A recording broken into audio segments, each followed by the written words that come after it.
And hello. Oh, hello. Oh, hi. Oh, hi.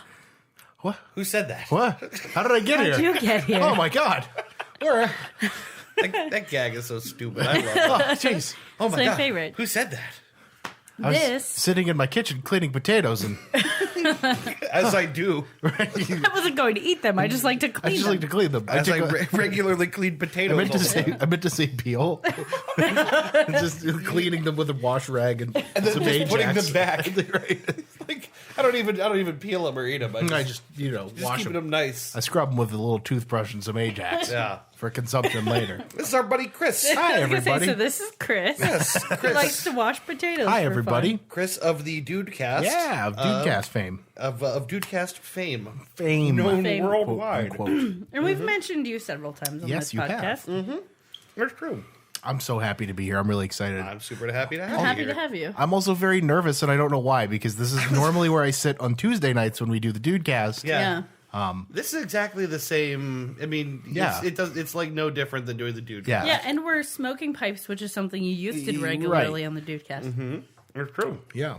It's nice to have a pipe for that. I haven't had much tobacco at all. Yeah. We were just talking about this upstairs. It's been since November that I quit smoking.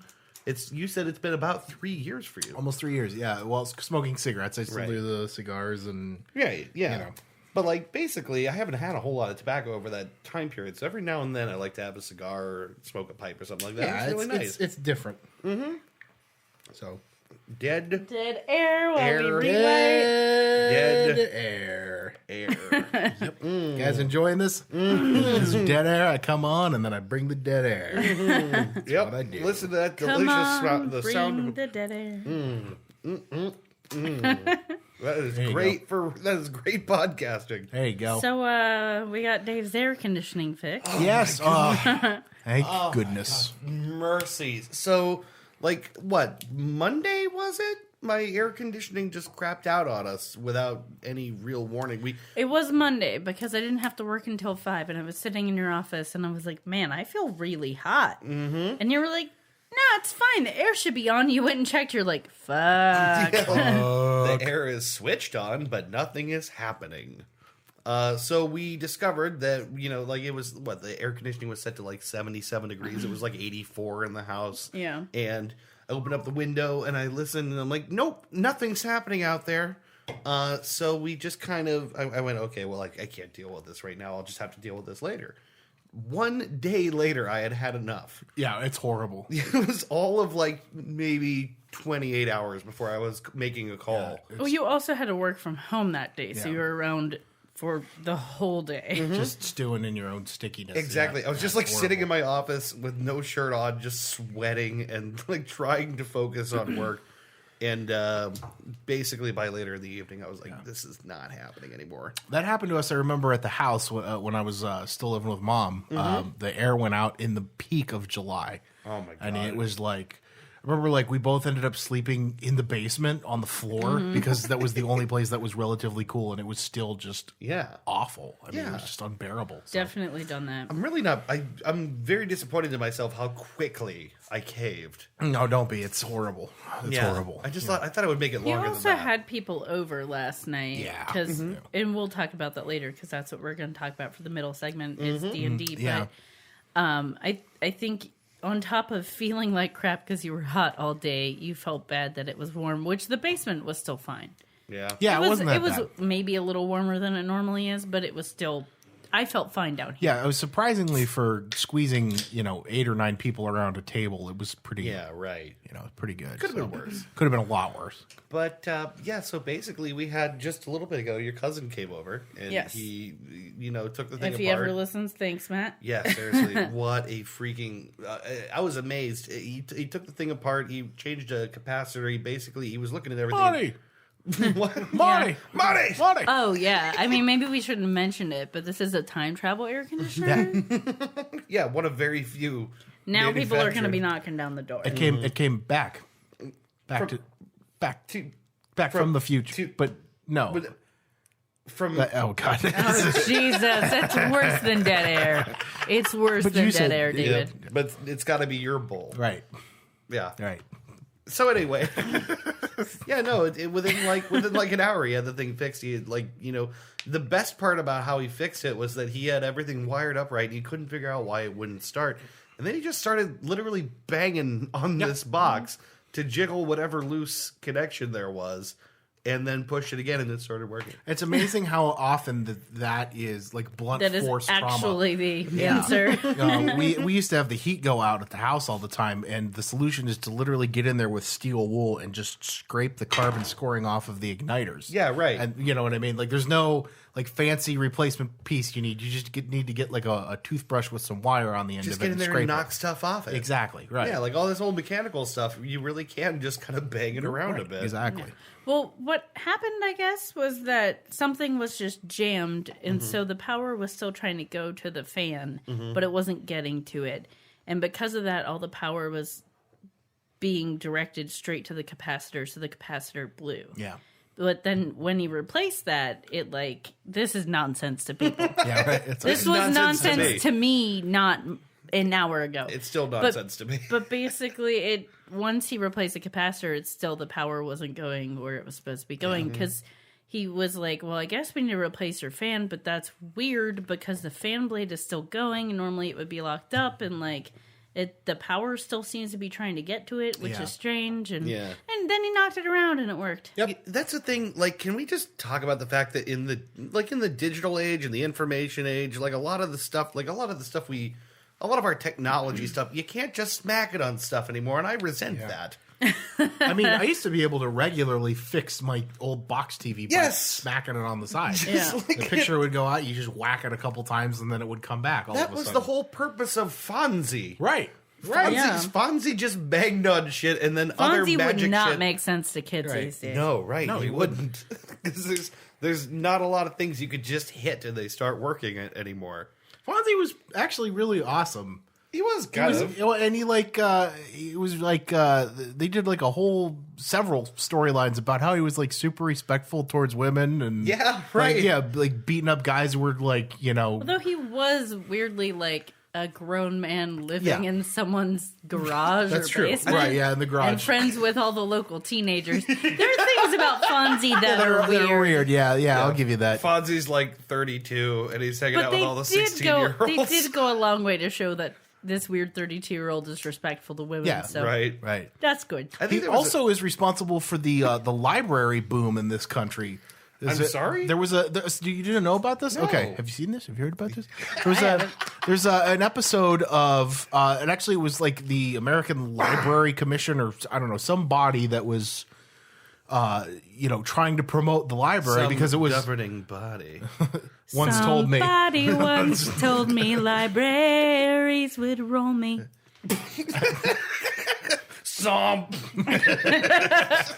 Anytime I hear that, I'm like, nope, about Som. Yeah. But no, it was somebody was trying to the libraries were on the decline, and at the time, the coolest character on TV and one of the most recognizable characters on TV was Fonzie. Yeah. So they, talked to the writers of Happy Days, and they wrote a bit for him on the show where he talked about getting your library card and going to the library. And oh my God, really? And it worked. Within a week, they saw like a 700% increase in people, getting their library cards. No kidding. Yeah, it was like a real thing. In fairness, who doesn't want to do exactly what the Fonz does? Yeah, he was awesome. Mondays, Tuesdays, reading days. Wednesdays, Thursdays, reading days. I mean, he's a cool dude. Yeah. He has a motorcycle. Yeah, a motorcycle. Cool. He goes everywhere with two girls, like he's got an arm around two girls, and he's always cool. And in the snap thing. Snaps and makes things happen, bangs on things. Says a lot. Hey. Whoa. When we saw Weezer, I think we talked about this on the show, but when we saw them, they opened with Buddy Holly. Yeah.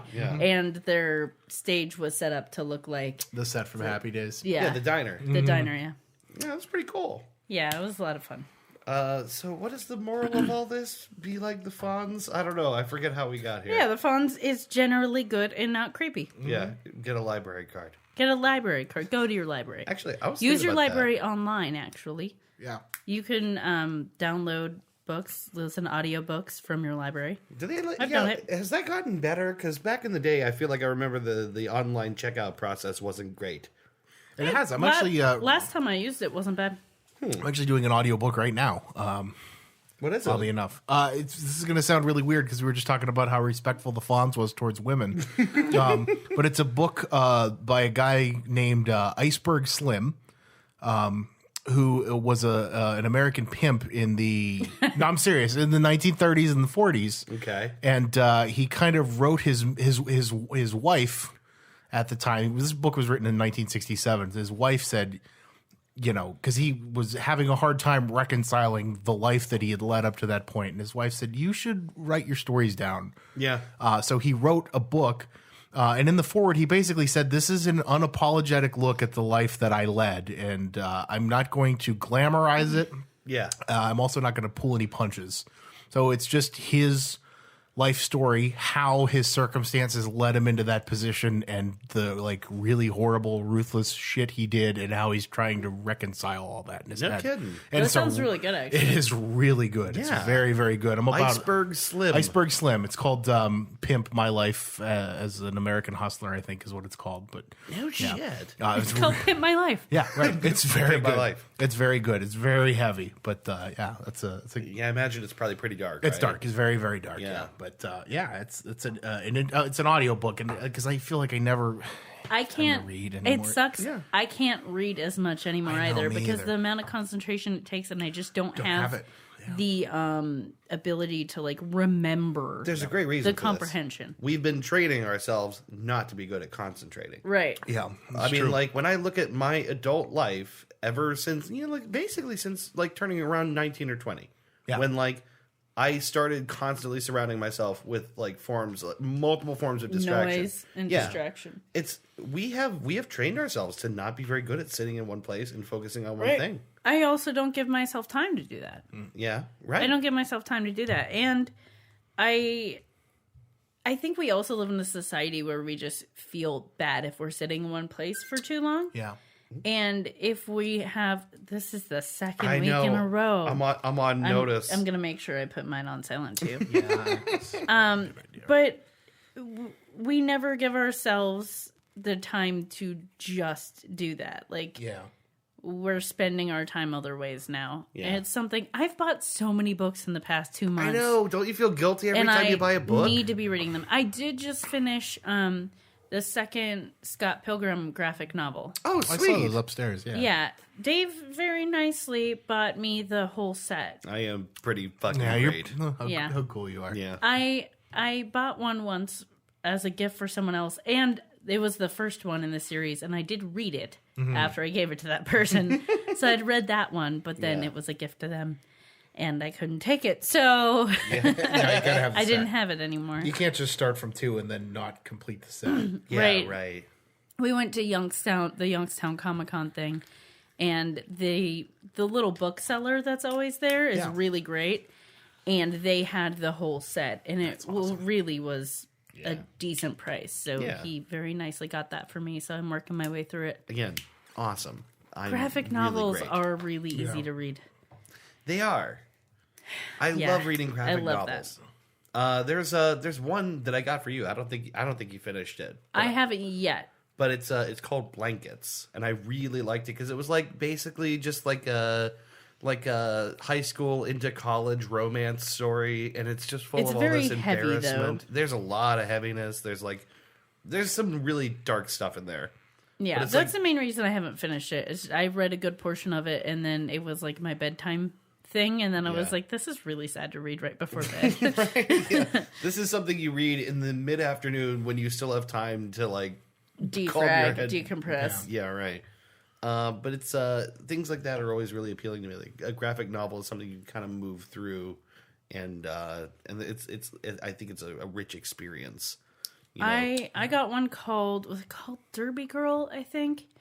It was written by someone who plays roller derby. Her name is Winnie the Pow, and she plays in Portland. Need And the pow. yeah, she writes children's books. I think she might have illustrated it too. And we saw it when we went to Maryland, and it was on sale. We went to a really cool Barnes and Noble out there, and it was on sale. And I was like, I need this. Yeah. I told a bookseller there. I told the person who worked there. I was like, I need this. Because she was like, are you finding everything okay? And I was like, yes. I need this. I need this. Give me this. It was $11. Yeah. And I read it in the car the rest of the day while we were driving around Baltimore. Yeah. And it was a great read and made me super happy. Yeah. So graphic novels, get some of those. Yeah, gosh. I really, now that you say, like, you know, wanting to find time to read and all that, I'm realizing I think the time is there for me. I'm just not doing it. Just not doing Right. it. Yeah. Me too. Like all the jerk off time I spend on Reddit, like Right. doing Jerking nothing. off. Yeah, jerking off.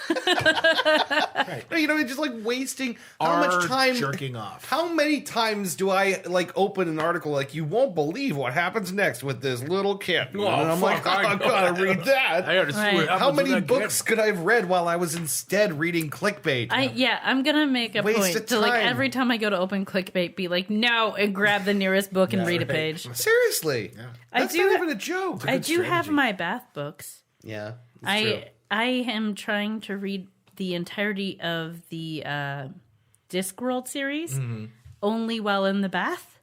Okay. So every time I take a jacuzzi bath at Dave's, I have whatever book in the series I'm currently working on, and I read at least 10 pages every bath. You really Usually should. You more really than should that. mark the baths on the inside of the thing, so you know how many baths it took. Yeah.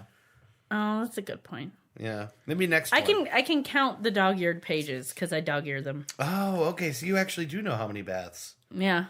On this current book I'm on, I do. Because I started dog-earing because I was like, why am I not dog-earing this? I'm reading it in the bath. It's already ruined. Right? Like this book will never return to its nice, neat, flat form. Right. again. And honestly, it shouldn't. Like, it's a used book. This is going to be a very used book. Yeah. Screw keeping everything nice and neat. It's a book. But I like it because that means when I take a bath, I look forward to not just a relaxing bath. I look forward to reading a cool story. Yeah. Yeah. I mean, when I'm in the bath, I read cracked.com. It's Yeah. the only time I read cracked.com, and it's always what I read in the bath. I've tried 3 separate times to begin and get through Infinite Jest. And I think the farthest I ever made it was like about 200 pages in. Yeah. It's one of those books where you need notes, like sticky notes to get through, and I'm not used to reading like that. Who was that by again? David Foster That's Wallace. what I thought. I have that book upstairs. It's sitting in my bookshelf. There's still a bookmark in it. I may as well just start over. Yeah, right. Oh, yeah. Exactly. I have it. Same thing. It's sitting in the living room on the tchotchke shelf that I have. Now, for people that don't know what this book is, it's also like, not only does this guy like making you work, and Yes. there's a very good philosophy behind that, and he talked about that at length in like several interviews. But I mean, it's dense. There's a lot of characters, and there's footnotes. Yeah, and it skips timelines. It takes Yes. the book takes place over the course of like 12 years. Yeah. and it bounces in between those years and tells the story, kind of Pulp Fiction style, like disjointed. Okay. Yeah. So it's it's all over the place. It's also complicated because the years aren't even numbers anymore. No, they're Because in the future, this very near future, every year is sponsored. by a different organization. So you have Okay. the year of the Depend Adult Undergarment. Yeah, the year of the Charmin 2-ply bath tissues, things like that. You know what I mean? Yeah. So it's like you don't even really know when is when. Right, You kind of Yeah. have to piece that together yourself. right. And I get the virtue of making people work for their entertainment. Because We're just even less capable of doing it than we were Exactly. when he wrote it. I'm getting worse at that with time. I mean, maybe I'll pick that book. Well, and they Okay. said it's the most important novel of its time. So They do say. I have goals for us. We need to get better at reading, and we need to memorize each other's phone numbers, David. I know. I don't know your phone number. I don't know yours either. Nobody. It's not just us. It's nobody knows anybody's phone number. Guys, you know how old we sound right Yeah, I now, know. right? I remember my old phone number from when I was a kid. Me too. But I can't remember. I was just Anybody listening to else's. something where someone was talking about, like, someone was demonstrating how our memory is much better the longer you had it. Mm-hmm. And the newer the memory, the less it is, the less you have to use it. It's not as good. Yeah. And they demonstrated this by saying, what was your first phone number as a child? And everyone can recite it. 330-792-3852. And then Yeah. Call it right now. See who's got it. Right? Yeah. Let's figure out what who's got was that. your phone number that's not your current one, but the one right before it. Before that one, 330. Or not before your childhood number, but before your current number. The one right before the one you have now. 330-270-3963. Call that one. I honestly don't think I have one aside from my home number. Wait, no, that was grandma's. It's not. I do remember mine. I'm not going to say it, but I remember it. I don't really remember the one before my current one because I've had my current one for like 10 years or something. I've had it a really long time. I've had it since I've had my own phone that I paid for. Gotcha. Yeah. And before that, I used a cell phone that I shared with my mom that I got from Dave. Oh, yeah, that's right. I've heard that. And story. it had a South Park ringtone. I've got something in my front pocket for you. Which my mom thought was hilarious. I didn't change it before I gave it to you. That's really funny. It's like the same ringtone. Because that was my ringtone. We were going through the ringtones, and that was on there. My mom thought it was great. For you. Why don't you reach into my pocket And see what it is. It's really funny. Oh my god. What an asshole I am to like give you guys that and then just like have this weird creepy ringtone. You gave me a phone for free. You're not an asshole. Oh, well, that's a nice way of thinking about it. Yeah. I don't complain when I get free shit. All right. It's kind of feeling like it's a time. Chrissy, do you mean to say that it's the time to play the game that's sweeping the internet? Are we talking about Trues and Fnews? Are we talking about Trues and Fnews? Oh, yes. It's time for Trues and Fnews. I want you guys to know that since I wrote you a letter last time, I have fallen off miserably in my Trues and Fnews score. Oh, really? Yeah, I'm not doing great. You said you were like rocking. I was like 9 for 9. Yeah. The first several that you did, and then I just not so hot now. pew, Really? straight down the crapper. So I gotta tell you, I think I got a challenge. Oh yeah. I think I got a challenge for you. Where did that go? Okay, I'm with it. It's By the way, this the game pipe makes me talk in an accent. Trues and Fnews is the classic news game in which Christy provides 2 false stories, 1 true story. We have to guess the true story from the false story, or the trues from the news. Trues from the news. Man, I could have done that so much better. It's okay. That's all right. Anyway, Trues and Fnews, and I don't know this either. By the way, we're both playing. Yeah, you're both guessing. Although I'm gonna win. No, I don't think so. I'm kind of gonna crush you. Okay, you ready? I'm ready. I think so.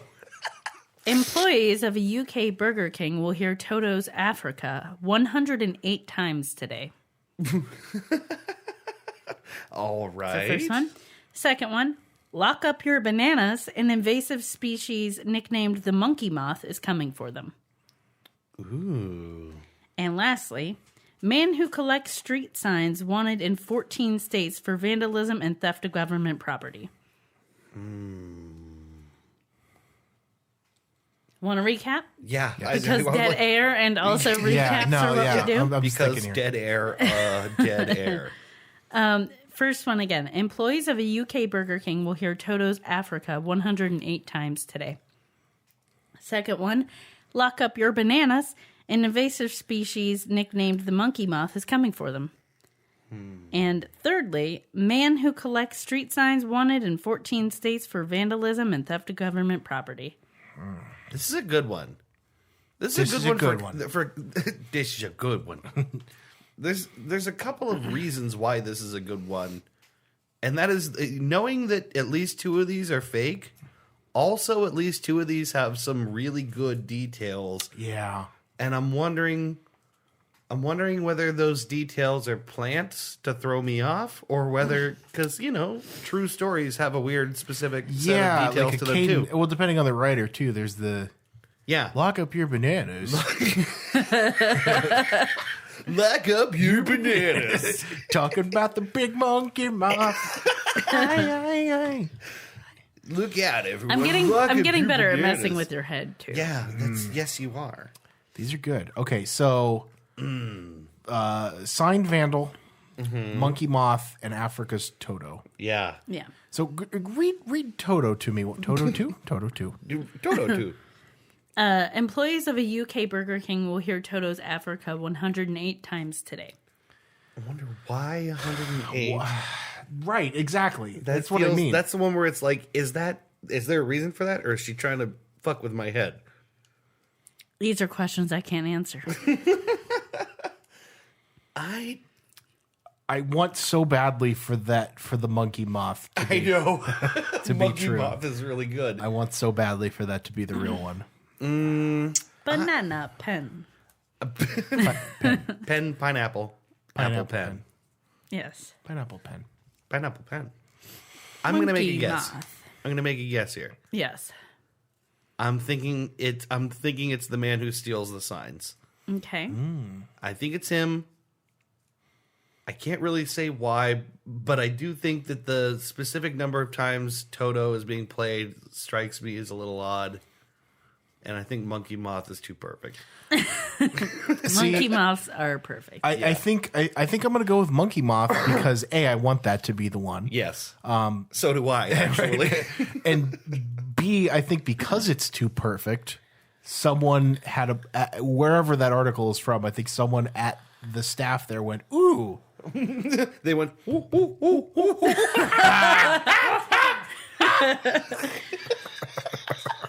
And then they just banged on the keyboard with both hands. Right. And then, yeah. So yeah, I'm going monkey moth, I think. Final answers. Final answers. Final answer. Both of you are wrong. Oh, shit! We made the sound cut out there for a We second. just destroyed. Thank God for limiters. Yeah. Sorry, guys. You like that high gain? Up, no way. Yeah, both of you are wrong. Dude, No shit. we just got swept. I am so excited. Wow. See? Oh, Christy, man. this might be the first time ever on a guest episode where we've had multiple guessers and no one two got it. different wrong answers, Wow. but both wrong That answers. scores, that's yeah. 2 wins for you. Yeah, know that? right. Yeah. So the right one is the employees of a UK Burger King will hear Toto's Africa 108 times today. Why 108 times? Because they put out on Twitter that if their tweet was retweeted a certain number of times, they would play Toto's Africa all day at one of their Burger King locations in the UK. And it was tweeted way more times. They wanted 1,000 retweets. Retweets. Oh, that's on Twitter, right? Yeah, on Twitter. Yeah. They wanted 1,000 retweets. They got like 6,600. Holy shit. So they did it, and I think they did the math.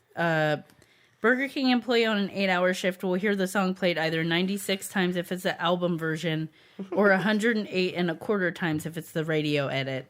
Either way, our thoughts and prayers are with the employees at this difficult time, because that means the employees have to listen to nothing but that song all day, which is an amazing song, and I really do love it. But nothing but that on repeat will make anyone go crazy. That would be hard. Yeah. Guess it would. I really love that song, and I think I'd be good for like the first 4 hours. Yeah. I wonder if they then could wear headphones. Yeah. Yeah. But yeah, it was a contest they did, and I think the band Africa actually retweeted them. No kidding. Yeah. It's like this is like a thing again now. Wait, did you say the band Africa? Yeah. Yeah, the band Toto. The band, Yeah, the band Africa. and their hit song Toto about the dog. Yeah. Yes. The band. Bark, bark, bark.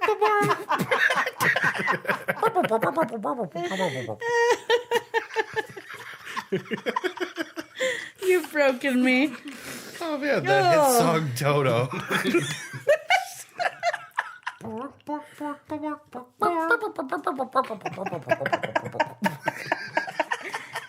I'd listen to that song. I would I too. would too. I listen to this song about Toto. The little keyboard right there. Yeah, Toto retweeted it and said, "Does this come with fries?" Yeah. Could have been better, Toto. It's all right. It's a lukewarm tweet. Maybe they should have held the line on that one. The joke wasn't really on time. You know what I'm talking about? No, whoa. Well, I am so excited that I stumped you both. I'm Pretty impressed good. with you. That was pretty good. That's good. There it. is no such thing as a monkey mouth, but I want it to be true also. Yeah.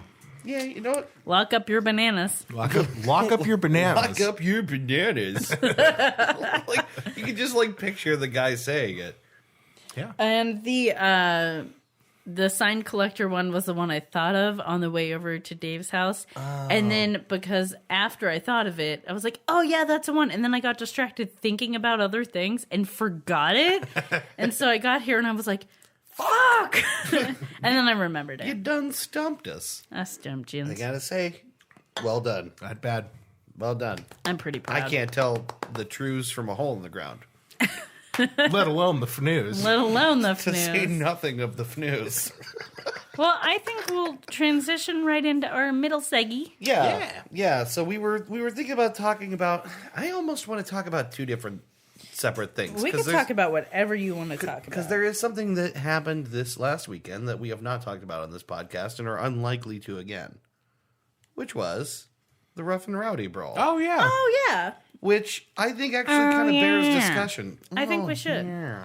Oh, what? Oh, yeah. I think it bears discussion because it was, for me, like a first ever live fight type environment. You've never seen wrestling live? No, I've never seen wrestling. Oh, live. yeah. The next time they do... we should do that. Yeah, the next time Monday Night Raw comes to Cavelli, we should go. We talked about doing that. Yeah, it'll be fun. That's one everybody can go to and not feel like... I've gone to several wrestling Yeah. events, and they're always fun. Yeah. Oh, yeah. It's always fun. This was so the Rough and Rowdy Brawl is a thing put on by Barstool Sports. This was their fourth event where they do essentially. Hold on. I will wait. Hold on. guys, hold on. No, don't do sorry. this. Don't do this right in front. Don't do it right in front of the microphone, please. I thought maybe I could be quiet about eating this chip. Oh, no. God. Okay. All right. Sorry. All right, I'm done. No, I'll eat them later. I love how suddenly you like went all the way out of range of the microphone. I was trying to go this way, but then there was a dog there, so Yeah. I was blocked. So I had to go the other way. It just didn't work. In our defense, both of these chips are really good. We have dill pickle chips, and we have lately salted Pringles. God, you know what? Like at the break, we gotta smash on some snacks. Yeah. So this is the fourth event they put on. It's amateur boxing. They had 34 fights. Yep. And they did this at the Cavelli Center, downtown Youngstown. It's basically 4 hours of entertainment. Yeah. Every fight is a maximum of 1 minute round, 3 rounds of fight. And they just pair up all these people that don't know shit about boxing, or some of them that kind of do know a lot about boxing, actually. Or at least how to stand your ground, you know? Yeah. And what shoes to wear. Yeah, right. It was a real hoot to watch, and I thought it might be worth talking about, just like what that experience was like. To set this up properly, Yeah. I think we need to say that you guys, Chris, Ben, and Alec all went to the event, and me, our friends Jen and Mel and Aubrey stayed at home and watched the pay-per-view version. So we all were watching the same thing at the same time and had two very different experiences. I think so. And I intentionally, you guys were going to do this as like a dude's night thing. And then you realized it was on Sunday. And which is a night we normally all hang out together. And you said, we could get tickets if we wanted, but I didn't have the extra cash and I really didn't want to go because I had the feeling that it was going to be the kind of thing where a lot of audience members would be drunk and belligerent men. You were correct. I didn't want to be around that. You were correct on both counts. Yeah. But I really enjoyed watching it from home. So Yeah. It was fun. A lot of fun. It was interesting because, there were a handful of headline fights that they had sort of teased and promoted, via like YouTube and their Twitter account and all that ahead of time. But the vast majority of the fights were just a couple of nobodies, usually someone from the Pittsburgh area and someone from the Youngstown area. Browns yeah, they were versus doing a Steelers. real big PA versus Ohio thing. Yeah. And almost all of them were a lot of fun to watch. Yeah. Yeah, which they I also was- had a ring girl contest. Yeah, that was a whole thing. I think I told you the most obnoxious and annoying part of that was listening to the guys over behind my us, shoulder. These idiot pighead dudes. Yeah, who incidentally looked like shit. They looked like ugly, doofy redneck assholes. Yeah, right. They're not like winning any contests. It's funny because part of the commentary from the fight that we're gonna watch together at some point. You have to watch this with me, but Christy and I rewatched it the other day, and we've now watched the whole thing 2 times. Yeah, which is gonna be 3 times by the time I watch it with you guys. But that was part of the commentary panel. Even addressed the fact, there were these guys that were holding up those big number with the signs. signs. Yeah, they were rating the ring girls from the audience. They're essentially evaluating women from right behind the booth. Yeah. And I remember hearing them say something turn around and be like, "Yeah, these guys are, who the hell are these guys?" They made multiple comments. The announcers made multiple comments, which one of the announcers was Bill Burr, which is one of the reasons Didn't he wanted mention to go. that yet. But they made multiple comments about the guys doing the ratings, like, these guys are a solid 3 combined. Yeah, Why are they rating them? Exactly. And we should have these guys try to have a conversation with all of these women in person later and see how they fare. Yeah. Like stuff like that, which I was like, I'm glad they're giving them a little pushback on Yeah, this. right. There was a lot of obnoxious dude behavior there. If you're a dude who looks like me, you don't have the right to really judge anybody. Yeah, what in the world compels you to look at anyone and go, You're whatever. Right. 6 out of 10. Yeah, right. Well, it's like the thing that was annoying to me was just these just drunk idiot guys being like, "Oh fuck, oh fuck." Yeah, and it's like, I don't care who you want to fuck. Shut up. Just please shut up. I think you were right to not want to be there, Yeah. but I think it was a real hoot for us to see it. And the real reason I wanted to talk about it was what I thought was the most interesting part of the whole thing, which was the Gay Pat fight. Yeah, Yes. Gay Pat. Pride versus Prejudice. They build it as Pride versus Prejudice, which was such a funny idea to me. It was the hardest that we saw Bill Burr laugh the whole night. Yeah, right. During that fight. Yeah. Yeah.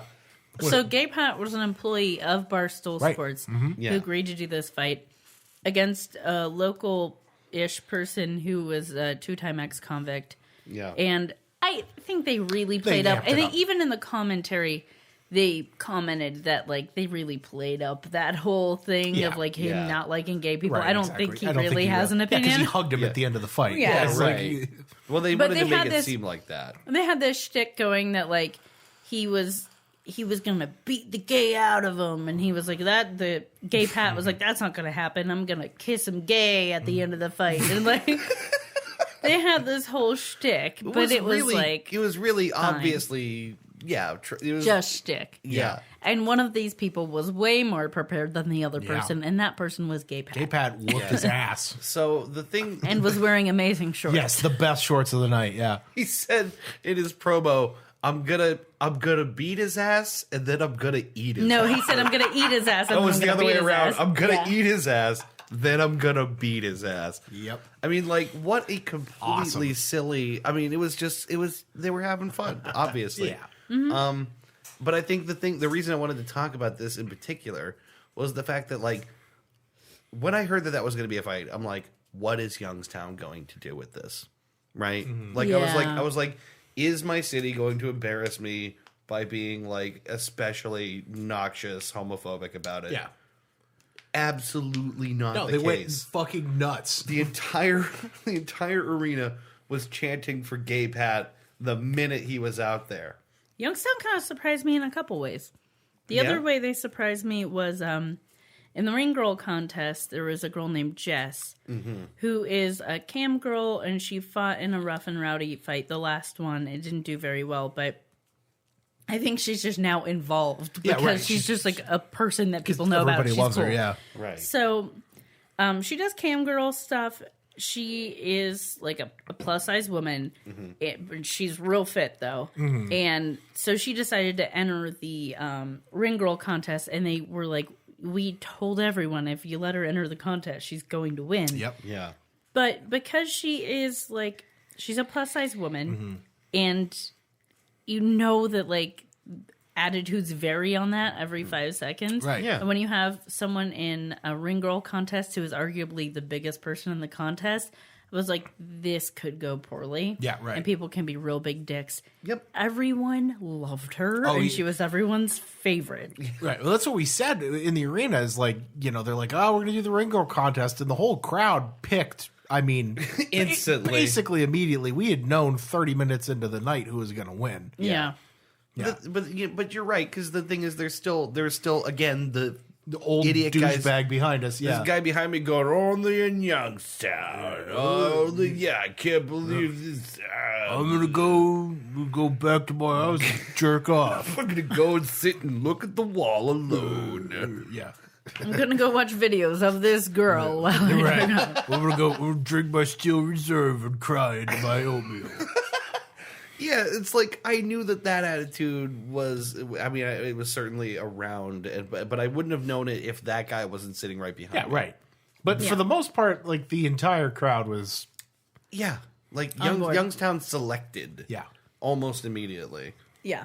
Well, also she was entertaining. She was awesome. Yeah, Like, she she did was like trying. 4 cartwheels. Yeah. Yeah. Kicking She kept ass. doing roundoffs and landing in a split and then doing like some booty dancing. And I was like, that looks exhausting. Can anybody at this table do a cartwheel? Nope. Yeah, exactly. Nope. I've never in my entire life. The peak ever. of my physicality right now is putting on roller skates and rolling around a bit. Like, I'm surprised I can do that. I stirred a quite pot of soup. That's the most exercise I got all I day. have to pick up my foot and put it on my own knee to tie my shoes. Yes. Yes. That's where That's I'm where I'm at at. right now. I can't just get it. I have to grab the ankle of my pants. You guys and ever put- have to lift your belly to do something? Yes, I have. Yep. All I the hate time. that. Yeah. This is a real fat podcast. As I eat chips while we talk about it. So I definitely wanted to talk about Rough and Rowdy, but we could also briefly, if you want to, talk about our D&D campaign. Yeah. It because I is. know you wanted to talk It's up about to it. you folks. I just thought you were looking for something to talk about. Yeah, and I was it's having a fun. hard time with ideas today for the middle segment. No, it's been really good so far. Yeah, we had a session yesterday, which is why it feels appropriate to talk about it right now. We mentioned that we were going to play. We mentioned it in the past, but Yeah. we haven't really talked in detail about it. I think you're right. I think we might have mentioned it briefly last week. Yeah. I'm not sure. You guys started playing, and I basically wasn't sure if I was going to be able to fit it into my schedule because I've got a lot of stuff going on. So I made a deal with Matt, who is our DM, and I told him that, like, when it fits in my schedule, I'll talk to him and we'll come up with... Yeah. He had actually several ideas, so he was cool with me coming in kind of as like an NPC character that he Right. creates, and I can just slip in and play that. Yeah. So that worked out really well. So the last 2 times you've played, I have joined you guys, and it's been a lot of fun. And in particular, last night, it was the first time I got to do any kind of like fighting or anything Yeah, with you right.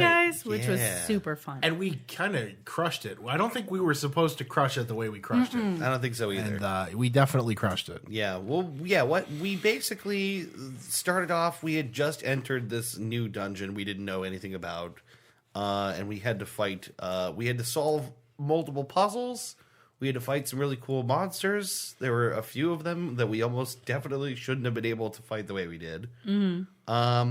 And everyone got to, like, utilize some of their cooler abilities. Like, you had a really awesome ice crossbow. Yeah.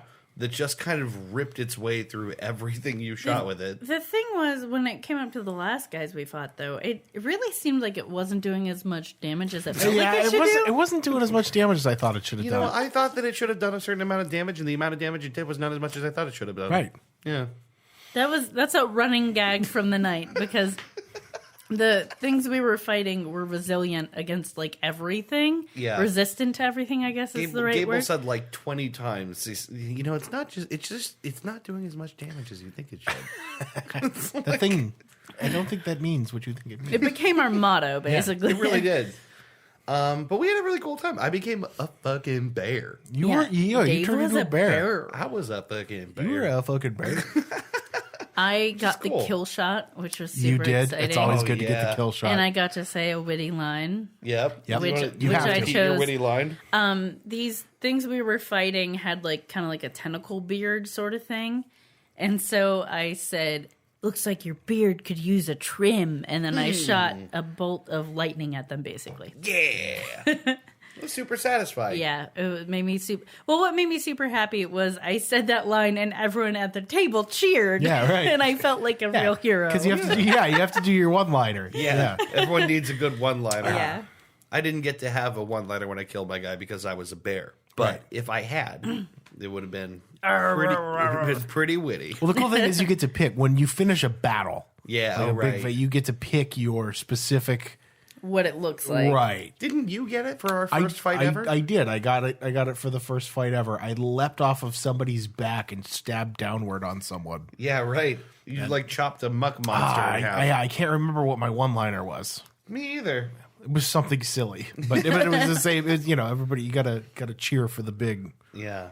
It was a lot of fun, and I really like playing, and I've just been thinking about the fact that as adults, we don't give enough credit to doing creative things. Yeah. And I think, especially stuff like D&D, it gets written off as like a nerd thing. And sure, it's nerdy, but It is. the thing that's fun about it is you're being creative. You're inhabiting a character for a little bit, and there's not that many people that get to do that. Yeah. Yeah.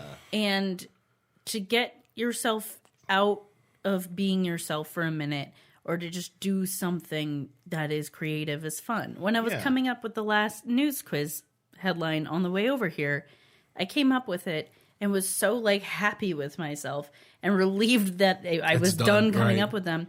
And my next thought was, all people should do this. Yeah. Yeah. All people should have something like this that they do on the regular that is something creative, only if it takes 5 minutes.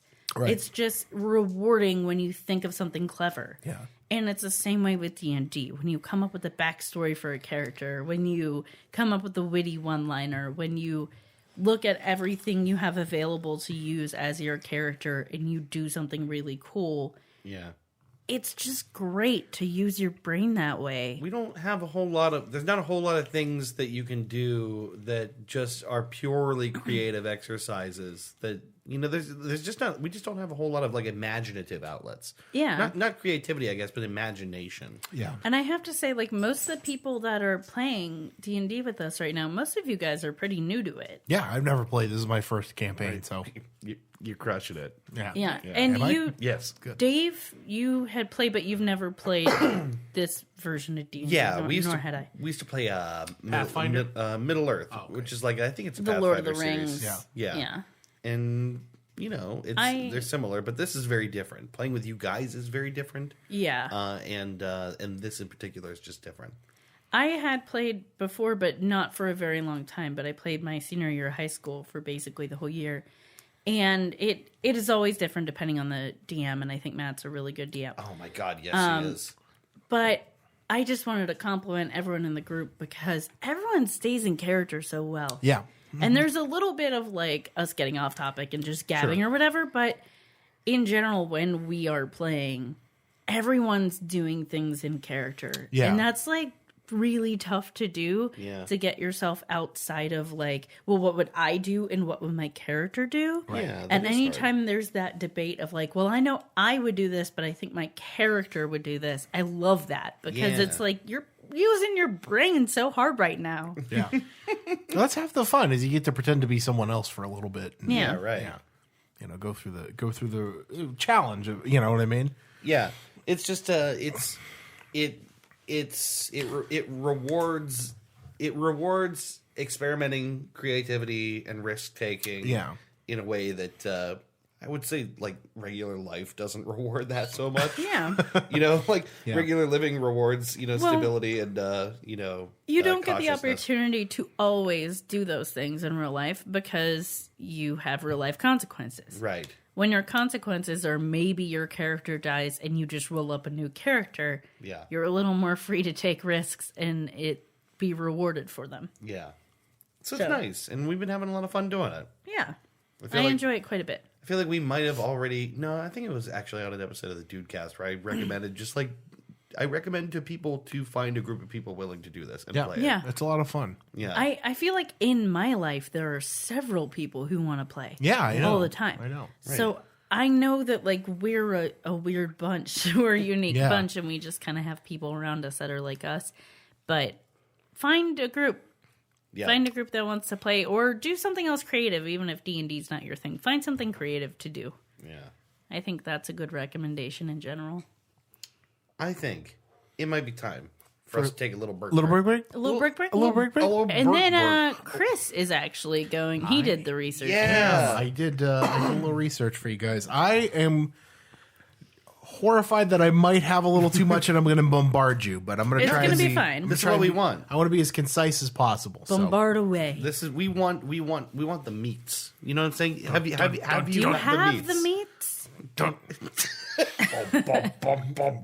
All right, let's take a little break. All right, we'll be back in a minute with more of this episode. Bye.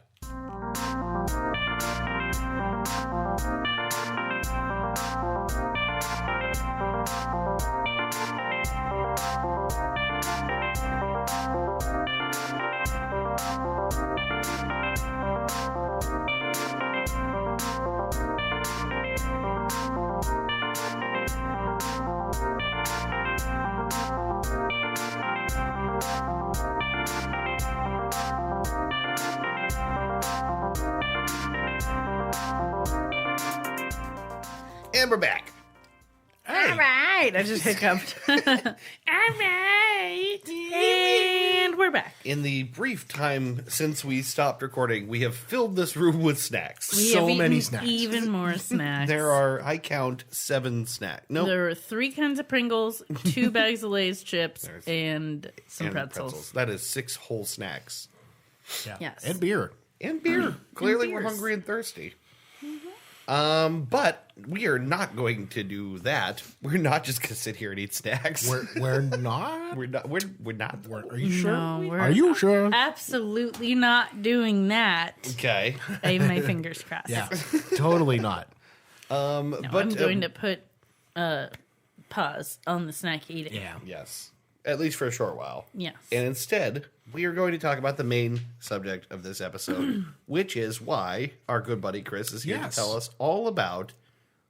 The Montreal Screwjob. That's right. I couldn't remember what city it was. Montreal is I was like the Monterey. the Monterey Aquarium. I was like, I don't really know for sure. This was a topic that was suggested by the one Adam, my best friend. The one. The one. He's Adam. been listening and cursing at me because he has to hear my stupid voice while he's on his break at work. Did he actually say like he was mad that now he is like listening to us on Yes. his lunch breaks?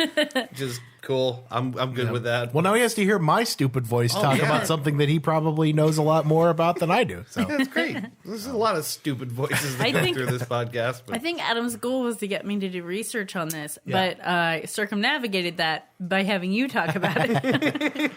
But I am going to be learning about it yes, because you're going to tell us everything. I guess I should pose this question to the table. Yeah. Since I can't pose it to the listeners at home. How much, if anything, do you guys know about this event? I know very little because I briefly looked it up just to get a gist of what it was. Okay. I know enough about this that, well, okay, I should say I knew something about this because you told me about this, Yeah. and I forget almost all of it. I'm assuming that your listeners are either they're going to fall into one of many categories. Yeah. People who have heard about this and maybe know a little bit but don't know the details. Yeah. People who know absolutely nothing about it, and people who know quite a bit about it. Wrestling fans, really in-depth I'm wrestling assuming fans. a lot of people are not going to know a lot about this. Yeah, I'm guessing, knowing the kind of people that listen to this show, Yeah. I would assume probably a lot of people maybe don't know. Yeah. And I was guessing that you guys didn't know a lot either. So I apologize if you're listening to this and you do know a lot about it and you're just going to be fast forwarding through most of this. I'm going to try and be as concise as possible, but I also want to, I want to be detailed. Yeah, So we want the Yeah. deets, man. We want the deets. I showed you guys my notes. I wrote a fuckload of notes He here. did. He wrote like and 15 pages Yeah, of and notes. well, and that's not even like the aftermath of everything. So I got to the point where I was like, what happened. So just, tell the story. Sure. It's an interesting story to tell because the event itself is just like a short little snippet. What's more important is what led to it, Yeah. why it led to it, and then what happened after. Because as a wrestling fan, you could argue that the Montreal Screwjob is maybe the most important moment ever.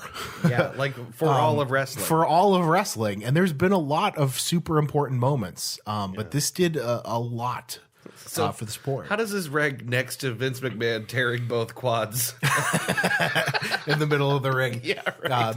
It's pretty funny. That video looks so painful, but also so funny. Because there's nothing funnier than an enraged man being able to do nothing but sit on his butt and just be angry and yell at people from his butt. Direct the rest of the show. He's got his hands on his hips just going, "Hey, what the hell is this? Son of a bitch. He doesn't have a mic, so you can't hear what he's saying. It's horrifying and hilarious. It's a moment that should be accompanied with womp, womp, womp. Yeah. It's like very Curb Your Enthusiasm moment. But no, the Montreal Screwjob, for reasons that I will get into towards the end of my tale, is probably the most important moment in professional wrestling, in my opinion, at least, because it has far-reaching implications for what the sport looks like now. Okay. So before we do that, we have to kind of set the stage here and go into a little bit of backstory. Set the Set it ring. for me. Set the ring, as it were. Set it for me. And to do that, we first have to talk about a couple insider wrestling terms that are now used to be something that marks. That would be what most fans of wrestling would be called, were marks. Okay. Audience members presumed to be gullible. It's funny, yeah, because that's the same language of con men. Yeah. This is a mark. Yeah, they're presumed to be gullible. There's also a smark, or a smart mark, a mark who's in on a little bit, but maybe not as much as he liked to think he would be. Okay. But we're going to talk about some wrestling terms because I'm going to be speaking in a lot of insider terminology for this, and I want everybody to kind of be on the same page for this. Nice. A face is the good guy, named for baby face. Heel, bad guy. Pretty simple stuff. I've been watching a lot of Glow, so I know like 10%. I think I know that. I think I know everything you're about to talk about here. To bury someone is to push a wrestler to the bottom of the card, or to make them lose their drawing power. So if somebody is what we would call white hot, or they're up at the top, if someone were to bury them, say someone in management, if they made a mistake, the management would give them some kind of stupid gimmick to push them to the bottom of the card. Or a veteran wrestler who doesn't like them getting a push would push them to the bottom of the card by basically, either beating them in a match or, giving them something stupid to do to like kind of make them lose their drawing power. That's what burying someone is. Okay, so it's essentially what? Like giving them less fights, giving them not necessarily fights, giving or? them less fights, but like giving them something stupid to do so that people don't care anymore. Gotcha. Or making them people lose. turn against them a little bit. making them lose to the point where they're like not powerful anymore. Gotcha. Okay. To get heat from a crowd heat is basically like the reaction from a crowd, typically negative. They're getting a lot of heat. Yeah. To job, a job is a staged loss, clean loss. There's no like stuff going on. There's no like somebody came out and interfered. So when you job out to someone, you're losing clean to them to make them look better. You took the job of losing. Correct. Kayfabe, this is an important one. Kayfabe is basically like the wool over the eyes, right? So it's the knowing the insider info. It's to be in kayfabe is to be in storyline. Breaking kayfabe is breaking character. You're letting the audience in on the inside, basically. It's like fourth wall. Yeah, like fake. It's like Pig Latin for fake, I think, is where that came from. Oh, okay. To go over means to cleanly beat another wrestler of an equal or a higher position. So you're going over. You're giving that person the push. Incidentally, a push is just what it sounds like. It's pushing someone up towards the top of the card. That could be a push from management to get them higher, in the opinion of the crowd to give them more drawing power, or a push from another wrestler, usually a veteran, by making them look good in the rings, things like that. And when you're saying the card, what you really mean, I guess, is what the full roster of available wrestlers, yes, and where they rank and their drawing popularity power, exactly. Okay. So like it's like a set list of wrestlers, Right. and when they're going to be playing or fighting. Exactly. So like the undercard would be the matches that go on before a show airs. Sure. Lower card would be like your guys that don't draw a lot, but names that people still recognize that kind of like warm the crowd up. Yeah. Mid-carders, you know, in the 90s and early 2000s, the WWF, World Wrestling Federation, as it was called at the time, had a lot of high-talent mid-carders. Okay. That would be the bulk of the show. Yeah. And that would kind of get people into it. And then your upper card, your high-end guys, your superstars, your high-draw power guys. It's like the boxing, the amateur boxing that we saw. It's like the ones that they told us about that you wanted to go to see. Your fights. headliners. Yeah. Exactly. Yeah. A spot is a key event in a match. Okay. When you see something like that. I already talked about a push. We're going to get into the three most important definitions here for what we need to talk about for this. Okay. A work. A work is basically a deception, a falsehood. So, good example of a work. At WrestleMania 17, Stone Cold Steve Austin did the unthinkable, and he paired up with Vince McMahon, who was his arch nemesis for the several years previous. That was a work. That wasn't something that happened. You know what I mean? That was in storyline, basically. That was something that was supposed to happen. Okay. A shoot is the opposite of that. A shoot would be the real deal. So when someone says that they're in a shoot fight, they're fighting for real. That has happened in the ring several times where guys will go out and someone will piss someone else off and they just start beating the shit out of each other. Not necessarily in storyline. Really? So, yeah, a shoot is just like the real thing. It's I feel like it probably doesn't happen very often. But it does happen. But it happens. It definitely happens. And the last term that you're going to need to know is a screw job, which I'm guessing you guys can kind of figure out what a screw job is. Someone is screwed out of something for some reason. This has happened a couple times, but none have been more big than the one we're about to talk about. So it's not in the storyline. It's a fight for real that screws someone else over. It's an event, not even necessarily a fight, but like an event that is. I don't know how to explain it without getting into this. Unscripted bullshit, basically. Okay. Basically, someone is not in on what is actually going to happen. Exactly. And that is going to be key. A heckin' bamboozle, you might say. Yes. Yeah, it's a heckin' bamboozle. That's going to be key to what we're going to be talking about here. Okay. So I have to set the stage and introduce the key players of this story. I love the way you're telling this, by the way. Vincent Kennedy McMahon. Thank you. Vincent Kennedy McMahon. I specify Vincent K. McMahon because his father is Vincent J., and we're going to talk about him a little bit here, just to kind of set everything up. Vince K is the Vince McMahon I know. Yes, Vincent get the big the one who tore both walk. his quads. No chance if that's what that's Vincent K. McMahon. Okay. Bret the Hitman Hart, one of the participants in the match that we're going to be talking about. Yeah. The Heartbreak Kid, Shawn Michaels. These are like golden age wrestling for me. They're when I grew up watching wrestling, so they were like all my faves. Yep. Yeah. Yep. Shawn Michaels, Mr. WrestleMania, the showstopper. Senior referee Earl Hebner. He will be important for reasons that you will find out later. Jim Ross, the head of talent relations, also good old JR. You recognize him from commentary. Oh, God, that killed him. Yeah, right. That's Jim Ross. Isn't he always wearing a hat? Yep. Big Oklahoma Sooners fan, cowboy hat. Okay. Vince Russo, who was the head writer at the time that all this was happening.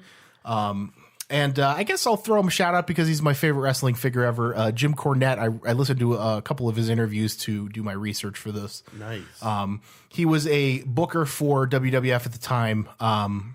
And he had a booker for a lot of promotions back in the day, and he's one of the smartest wrestling minds I think in the industry. Is he the guy? I could be wrong. I feel like Botchamania. The Cornette face. Yeah, that's right. He's got this the Jim Cornette face. Particular weird expression on his face that Botchamania has used many times. Yep. Yeah, he sells those T-shirts from his website now. He loves that meme. Really? Yeah, I kind of want to buy one.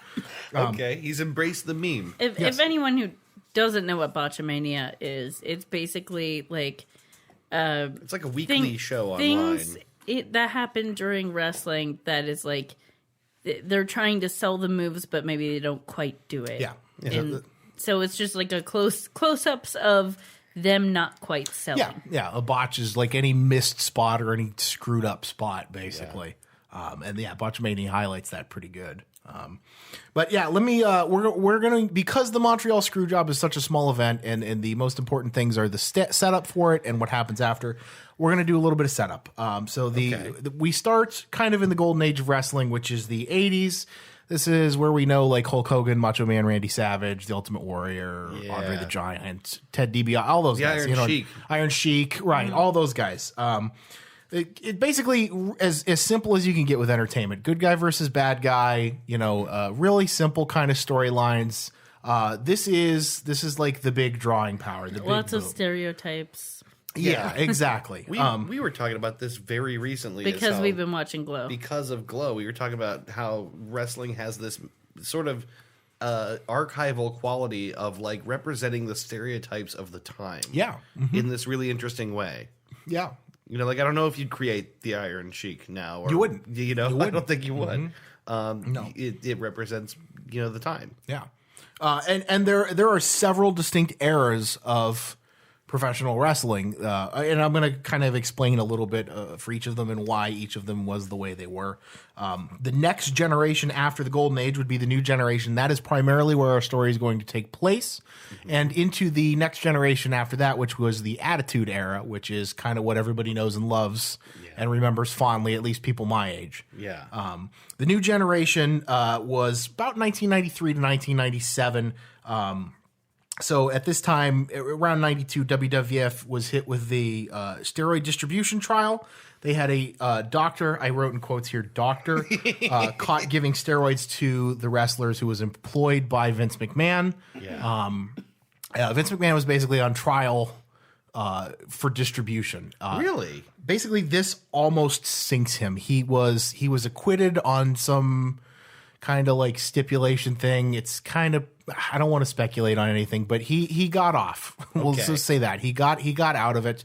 But it cost the company a lot of money at this time, and it basically almost sinks the World Wrestling Federation. No kidding. It's also important to note that at this time, his competitor, World Championship Wrestling, is getting bigger, and we're coming into an era known as the Monday Night War.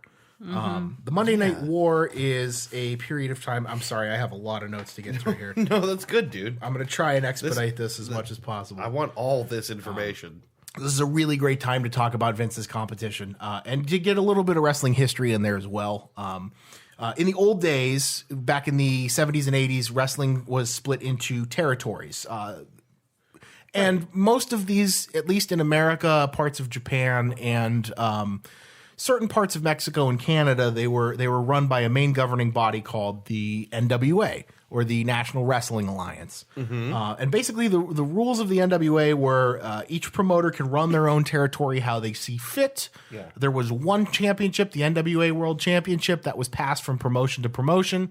The guy who got the big push, who had the championship belt, would tour promotion to promotion and defend it until somebody else got a chance to win it. It was kind of run that way. Would it be fair to assume that this is also like largely before it was all televised the way that it? Yeah, this is local television era. So people knew wrestlers that were national draws. People had heard of Andre the Giant. People had heard of Hulk Hogan. You know what I mean? Yeah. So when those guys, not even Hogan necessarily, but like Ric Flair, Dusty Rhodes, those are the big NWA guys. People knew who Dusty Rhodes was. People knew who Ric Flair was. And they would come, to see Ric. Woo! Woo! People, You want to be the man? you got to beat the man. Got to beat the man. Limousine riding, jet flying. All right. But yeah, the people understood who these guys were, and they would come to see them at their local arena, or watch them on TV compete against their guys, basically. Okay, that's actually really interesting. I hadn't thought about it that way because our experience of wrestling is like all the guys are in the tent Very together corporate, right. already. Yeah, yeah. It's not We always watched WWF. Yeah. We were WWF people. Yeah. Yeah. We were in the midst of this Monday Night War, Yeah. and we chose WWF. See, I was a WCW side. guy until something later. Yeah. But Yeah. so like getting into it, NWA, the rules were set by the governing body. No other promoter could promote or book in another territory without special permission. And anybody who disregarded the territory system was, and I put this in quotes here, dealt with. Yeah. I also wrote that means pretty much exactly what you think it means. This is a very rough business. Yeah. And it will kind of spit people out and leave them, hanging. So these guys kind of enforce this with an iron fist. Yeah. This sounds sort of like a monopoly because it is. And I wrote here, but hear me out. this was a good thing. This got nationally known stars circulating around and booked in local territories, got a lot of drawing power, made a lot of money for a lot of people, Right.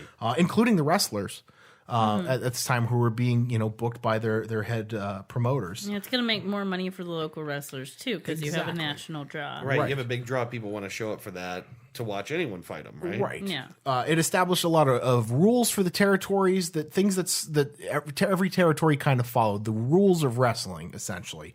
And also, commanded a lot of respect from a lot of these guys. They got national attention, which is pretty cool. And it was good for business for everybody.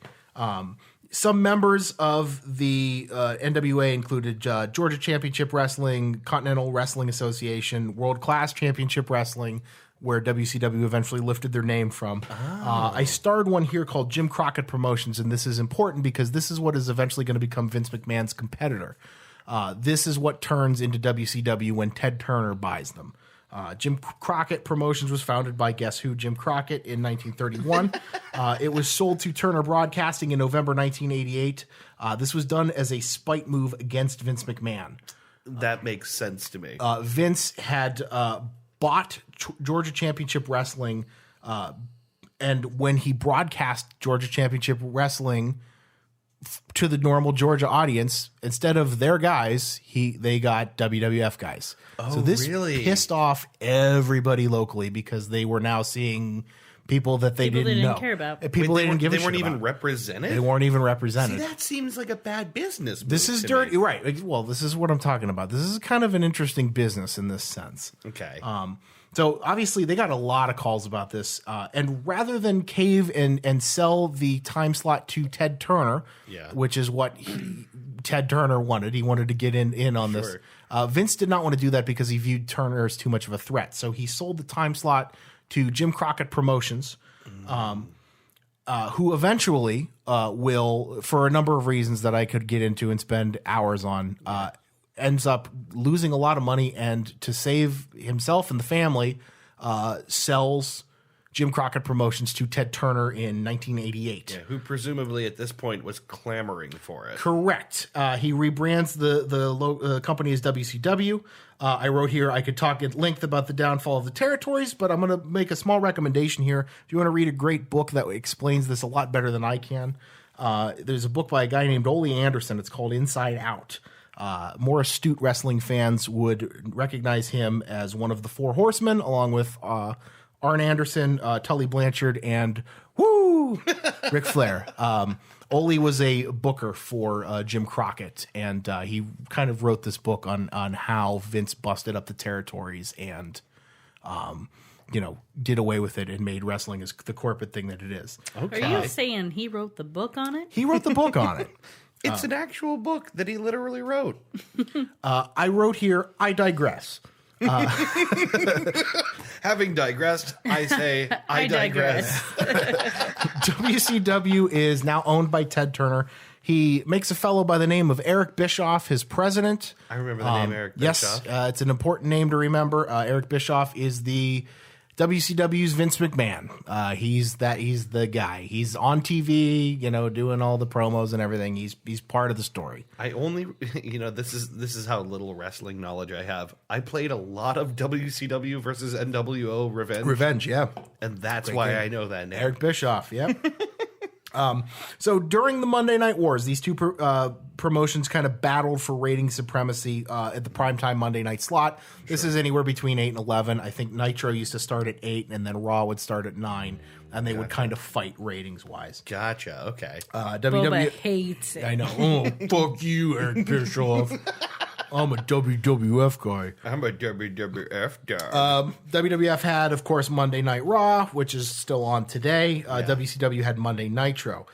This becomes a very, very, very dirty business. As you can imagine, things get rough. It's a dirty business.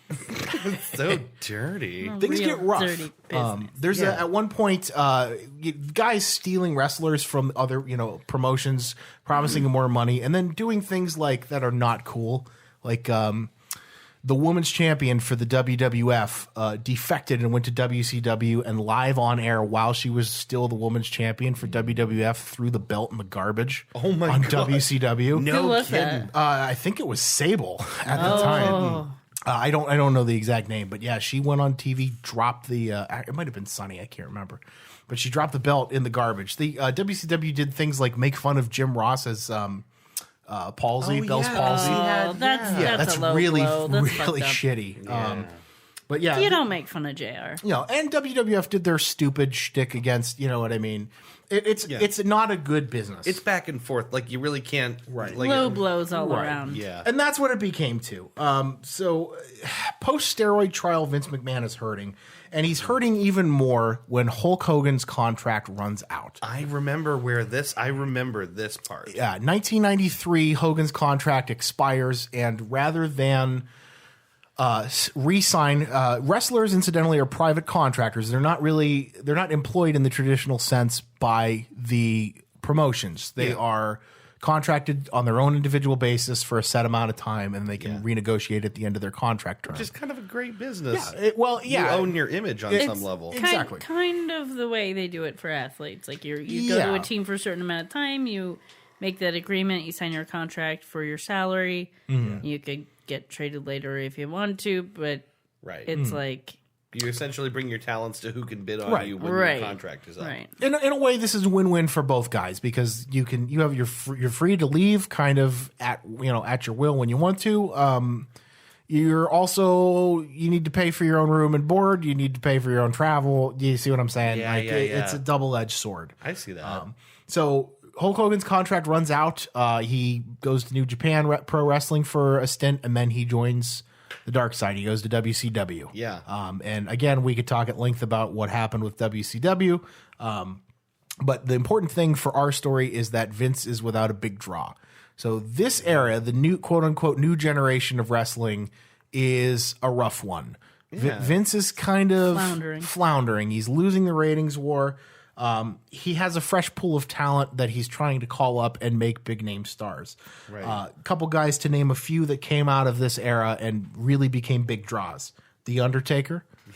So cool. Big Daddy Cool Diesel. Kevin Nash, you might remember him from eventually jumping ship to WCW. Razor Ramon. Scott Hall, you might remember him for also jumping ship over to WCW, forming the NWO. Yeah. And then the two main cast members of our story, Shawn Michaels and Bret Hart. This is a really good time to talk about both of them. And where they come from and why this stage is kind of set the way it is. You have two very different personalities with these guys. Okay. Bret the Hitman Hart was born Bret Sargent Hart, one of 12 children. I wrote here that Bret Sargent Hart is a great wrestling name in itself. Yeah, right. Yeah. He didn't even need to switch out the Hitman. Bret Sargent Hart is really good. Yeah, it is. Born in Calgary, Alberta, Canada, to Helen Louise. What did I write here? Oh, God. Helen Louise Miller Hart and wrestling legend Stu Hart. Stu Hart is a former professional wrestler himself and founder of the Canadian promotion Stampede Wrestling. I did not know that he had his own promotion, actually, when I did this research. Really? What I did know... Stampede Wrestling. Yes. What I did know is that he ran his own school, which we're going to talk about a little bit. Stampede Wrestling, incidentally, was an NWA territory. It was sold to the WWF in 1984. It was like a developmental kind of territory for them. Okay. Stampede Wrestling had a company school / gym that was located in the basement of the Hart family mansion. When I did the research for this, they just called it the Hart Dungeon, but every time I heard it brought up on TV, they always called it Stu Hart's Dungeon. So that's what I'm going to refer to it here. Okay. It was known affectionately as Stu Hart's Dungeon. I wrote here, okay, maybe not so affectionately. Just that description tells me quite a bit. It sounds like Stu is a very driven dude and expected a lot out of people. Yes. I wrote here, very. I circled the word very. I put an exclamation point after it, and I underlined it 3 times. It is a very... very prestigious wrestling school. Wow. One of the things I also didn't know about this is that Stu Hart never took money from any of his trainees. He did it for the love of the craft, which is really cool when you think about it. I didn't know any of this. Yes, I didn't know any of this either. But yeah, I mean, I knew he had the school, and I had heard talked about it. it was such an important school that promotions would talk about this guy came from Stu Hart's dungeon. And then people would just kind of... People understood that this is like a big deal. This guy, you know what I mean, was grilled. Yeah. You don't get a name like Stu Hart's dungeon for being soft. If one graduated from Stu Hart's dungeon, it was considered an incredibly impressive feat because most trainees, I wrote here, excuse my French, washed the fuck out. Stu's training was described as borderline sadistic. Oh my God. Subjecting his trainees to what a lot of people described as torture. Yeah. It sounds like it. You've already had your feet in the fire if you've made it through this school. Exactly. Well, and that's the idea because it's, it builds these guys up to what to expect in the business. He does things like keeping his trainees in submission holds, like real submission holds, and keeping them there to train them to deal with the pain, running them up against the ropes until their backs are raw. You know what I mean? Toughening them up, basically. As you can imagine, kind of a brutal dude. Yeah, he was right. He was tough. He was tough motherfucker. I wrote, as you can imagine, this made some hard motherfuckers and some damn fine wrestlers. Yeah. I wrote a list of graduates here. I was going to say, let's hear some names. Abdullah the Butcher. I tried to pick names that a lot of people listening would recognize, but Abdullah the Butcher, Flying Brian Pillman, Chris Benoit, Chris Jericho, Gorilla Monsoon, Greg Valentine, Greg the Hammer Valentine. Jake the Snake Roberts, Rowdy Roddy Piper, Superstar Billy Graham, Owen Hart, and of course, Bret Hart. Wow. These are just a few. There's a lot of other wrestlers that graduated from Stu Hart's dungeon. No kidding. Can you imagine if you didn't make it through your dad's own wrestling school, though? It would not be good. Yeah, it would not be good. Most of the Hart family did, I think, just to kind of impress their dad. Yeah. I get the feeling he did not take it easy on anybody. No, I would it imagine doesn't sound not. like he was a person who would. Bret Hart, as you could imagine, growing up with his father and then training in the dungeon, became a master of the craft. And his skills showed it in the ring. He backed it up. He honed it the farther that he got along in his career. And Bret Hart is considered one of the best technical wrestlers ever. Very, very skilled. I didn't realize that. Oh, yeah, he's incredible. The best there was, the best there is, the best there was, the best there ever will be. That's his, famous moniker. But and he backs that up. He was incredible. And I could go on at length about how good he was and why. Yeah. But it's better just to watch a couple of his matches to see. So after training with his dad, Bret Hart came to the WWF in 1984. By the 90s, he had pretty much worked his way up to the top of the card. It really didn't take long. That's probably closer to the 80s. They call them stables, wrestling stables. That's like the Four Horsemen. It's a group of guys who were on the same team, basically. Okay. The Hart Foundation, that was him, his brother, Jim Neidhart, Davey Boy Smith, British Bulldog. A lot of these guys kind of partnered together under the Hart Foundation. Okay. By the time the new generation rolls around, he's the guy. He's the Hulk Hogan of this era, essentially. Which brings us, and these are all WWF guys? These are all WWF guys. Okay. This brings us to Shawn Michaels. Was born Michael Shawn Hickenbottom. I wrote here probably not as good as the Heartbreak Kid or Sergeant. Not sure that Hickenbottom strikes fear into the hearts of your opponents. He was born in Chandler, Arizona. He was the last of 4 kids.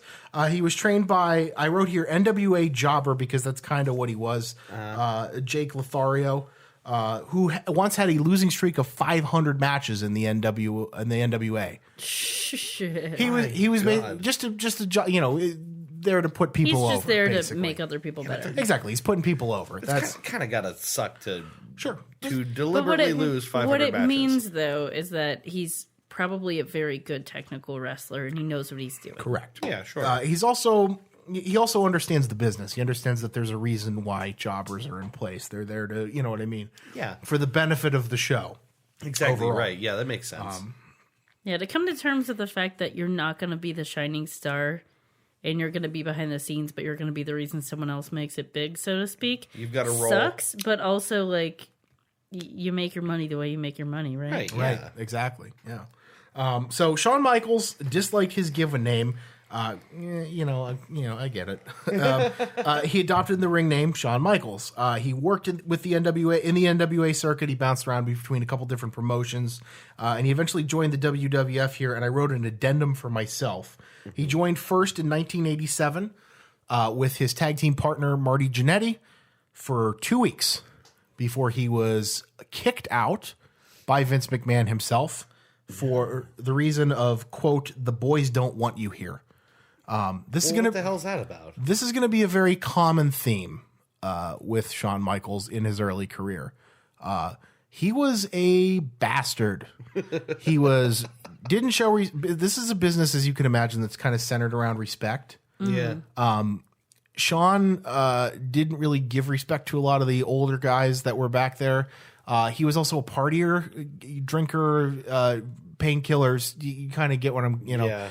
Him and Jannetty both were kind of like wild child, and they rubbed a lot of people the wrong way. This rings a bell to me. They wanted to come in and they wanted to be given fights and they wanted the attention and they wanted to shoot to the top, but they didn't want to respect the people who did it before them. Exactly. And they didn't want to do it the right way. And that's a big deal in this business. That's a very, very big deal in this business. It seems this entire business is highly political. Yes, exactly. Yeah. Yes. It's very, very interesting business the way this is run. He did eventually come back in 1988 because the tag team that he had with Jannetty, they were called the Rockers. They had a pretty decent draw power, and Vince McMahon is a businessman first. Brought them back in. He teamed with Marty Jannetty, the Rockers, blah, blah, blah. Where am I at here? They enjoyed success in the mid-card until Michaels got his big push in 1991. It was a double cross against Marty Jannetty. I'm not going to go into details on this, but he basically super kicked Marty Jannetty on live TV. This was a work. It was designed to give Michaels a push. Jannetty, incidentally, was in very rough shape at this time. And they had a lot of... Like, personally? Yeah, same problems, alcohol, drugs. Yeah. He harbored a lot of ill will about this because Michaels is kind of the one who pushed to separate from him. Again, this is a common theme here. They did not like each other. They were a tag team and they worked very well in the ring together, but personally they rubbed each other the wrong way. They were both kind of that really strong type A personality. Mm-hmm. And they had just gotten fed up with each other, basically. You also have to keep in mind, like, we were talking about, like, people having dependence issues and stuff, and you have to consider the fact that even though wrestling is oftentimes scripted, it's real. You're throwing people around, and you need to be able to trust the person you're doing that with and trust the person who's doing it to you. They have to be their best or they can hurt you. There's a good reason that a lot of people would be pissed off by someone who played fast and loose like that. Right. And it's, can you trust them in the ring if they're fucked up? Yeah, it's a partnership. Exactly. Every fight is in its own way a partnership. Right. Because you're fighting, but you're servicing the same goal of entertainment. Right. And people have gotten seriously hurt. Mm-hmm. We could, again, People have died wrestling. People have died wrestling. There's ways to mess up bad enough. And sometimes it's on the part of the person who did the messing up and they're the one who takes the injury. And sometimes it's not the case. Exactly. Yeah, and sometimes it's a freak accident, So you got to be able to trust the person you're with. Right. So after his big push, Michaels makes his way up towards the top of the card. He's in the main event spotlight. It's basically him and Bret Hart. They're Hogan and Macho Man. Nice. They're the guys.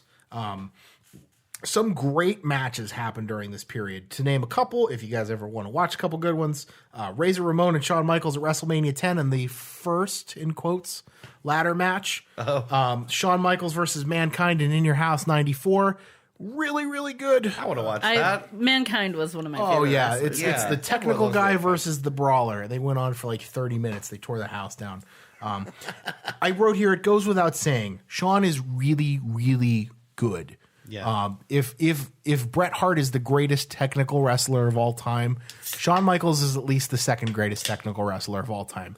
He's very good. He actually does have the talent to back He's got the chops. He's got the chops. He's not, I want to make that clear. He's not just some punk who kind of like forced his way into the business. People know his name for a reason. Okay. He's an excellent entertainer. He understands the emotion of the crowd. He knows how to work a crowd and he knows how to work a ring. Okay. Very, very, very good wrestler.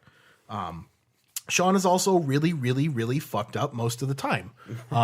Drinking, painkillers. He did get in trouble for steroids in the 90s. That's something that WWE kind of swept under the rug. Yeah. They don't want you to talk about that at all, so obviously I'm talking about it. We're going to get shut down by WWE. So this is all of this is to say that Sean rubs a lot of people the wrong way. Right. And one of those people is Bret Hart. So this is going to be the next section of this. We're going to be talking a little bit about this rivalry. I can imagine if you're a dude raised by Bret Hart's dad, who probably is very disciplined and holds a lot of respect for that. Yeah, that's the word. Is discipline. probably pissed off by someone who does drugs, drinks alcohol, comes to the ring fucked up, and has just as much respect, at least from the fans, as he does. Oh, and that would be frustrating. And you really hit the nail on the head here, because Bret Hart is the spitting image of his dad when it comes to that. He is Mr. Clean Cut. He likes the good guy, bad guy, the stuff that he grew up with, the stuff that he was trained on. He's not a big fan of the direction that WWF is starting to go. They're starting to lean towards the Attitude Era. They went from TV PG to TV 14, basically. Do you know what I'm saying? They're pushing the boundaries a little bit, a little more language, a little more swearing. As is like the entire entertainment landscape. Exactly. Like there's a pressure happening across all of television, I feel like, at this time. Slightly to be a more adult. edgier. Yes. Yeah. And they've got to play, or else what? Someone else comes along and does that thing. Yeah, and that someone else would be WCW at the time. Yeah. Incidentally, this is a great time to talk about this. By the time this rolls around, we're 95, 96. They are outright winning the ratings war. This is the time when the NWO started to form up. That's Hogan, Hall, and Nash. That kind of like took the wrestling world by storm, and everybody switched their channels over to WCW because it was really great television at the time. Getting edgier, getting a little harder edged. But the kind of thing our parents were complaining about in the mid to late 90s, right? And we're going to get into this a little bit here. But the rivalry kind of starts as when Michaels becomes I wrote here, the infamous leader of the backstage group in the WWF known as the Clique. Have you ever seen somebody do this thing? Too sweet. That's from the Clique. Um, I don't know how to describe that. It looks like the little devil face thing. Two foxes kissing and then they separate and you say too sweet. Right. So that's the Clique. That is Shawn Michaels. Triple H is a name I'm sure everybody knows. Razor Ramon, Scott Hall, Kevin Nash, Diesel. At one point, the 1, 2, 3 Kid, who in the Attitude Era was known as X-Pac. So those guys were a real tight knit group of guys, friends, and Sean would be like their leader. So I wrote here like a group of higher card talent who pulled a lot of drawing power with the company, could kind of sway Vince and some of the writers however they wanted. Gotcha. This also pissed a lot of people off for reasons that you could imagine. I'll give you a good example. Michaels was the victim of a real-life assault outside a bar in Syracuse, and he got beat up and couldn't compete. At this time, he was a champion. He was the Intercontinental Champion. Incidentally, this is a good aside for this story to kind of give you an insight into Michaels' character at this time. He was beat up by a Marine for reasons that nobody seems to want to reveal, but this guy, Michaels got drunk enough that he said something to piss this guy off. He mouthed off to a Marine and he got his ass kicked. Yeah, he got his ass kicked. And I can only imagine what kind of shit he had to say to the guy. Yeah. So, and this would be something that I think was considered a shoot. I couldn't find an example as whether or not this event was a work or a shoot. Shawn Michaels was slated to wrestle to Dean Douglas, a guy named Dean Douglas, at a pay-per-view event and lose. Yeah.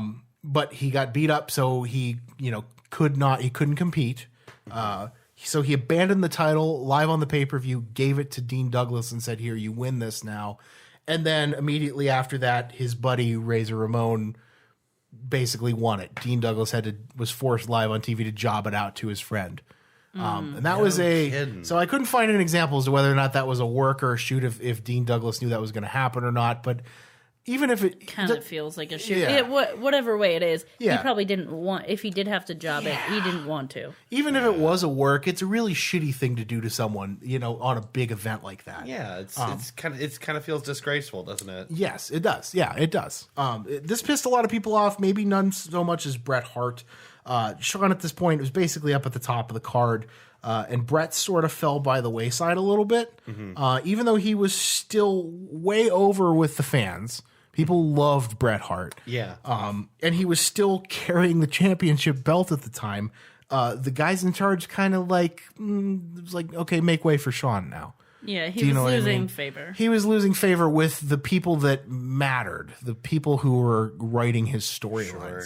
And that's it's like it again, like all things here. It feels like a business decision. Is like what the eyes are on, what the popularity is, what people want. Yeah, you kind of got to give. You're it to old them. school. We have this fresh kid coming up. He's just as good. He's People want to see future. him. Yeah. As they see it right now, that's the future. Time to put him over, right, basically. And essentially that's kind of what is going to happen here. By Bret's account, the main tension with Sean started a few months before their classic Iron Man match at WrestleMania 12. This is an Iron Man match, for people who don't know, 60 minutes of fighting. Whoever has the most pinfalls or submissions in that 60 minutes wins, basically. Okay. Kind of an endurance thing. Right. Bret's the champion at the time.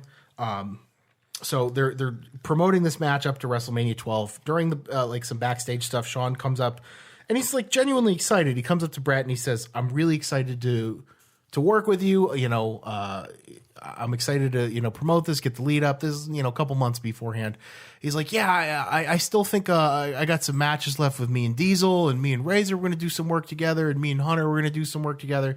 And Bret's listening to this, thinking like, those are just all your friends. Like, you're just kind of like pulling them up, And a big part of the business is helping younger guys, pull them up. You know what I mean? Trying to bring them up, make everybody the best they can be. Yeah. And Sean's just kind of palling around with his buddies. And they're having their own matches, and they're kind of all relishing in the glory. The click. Yes. Now exactly. I see why. Bret described this later as something that was a huge red flag for him. He should have known at this point that this guy is kind of doing his own thing. Didn't have other people's best interests at heart. So we get to the... At Bret Hart. Point. So we get to WrestleMania 12. This is in... This is March of 1996, WrestleMania 12, late March. They do the 60-minute Iron Man match. Sean goes over. He wins, actually, the whole... And he wins in pretty spectacular fashion. It's a classic. Nobody scores a pinfall or a submission in the first 60 minutes, so they have to go into overtime. They legitimately wrestled for over an hour. That's ridiculous. And they made it entertaining the whole time. It's really good.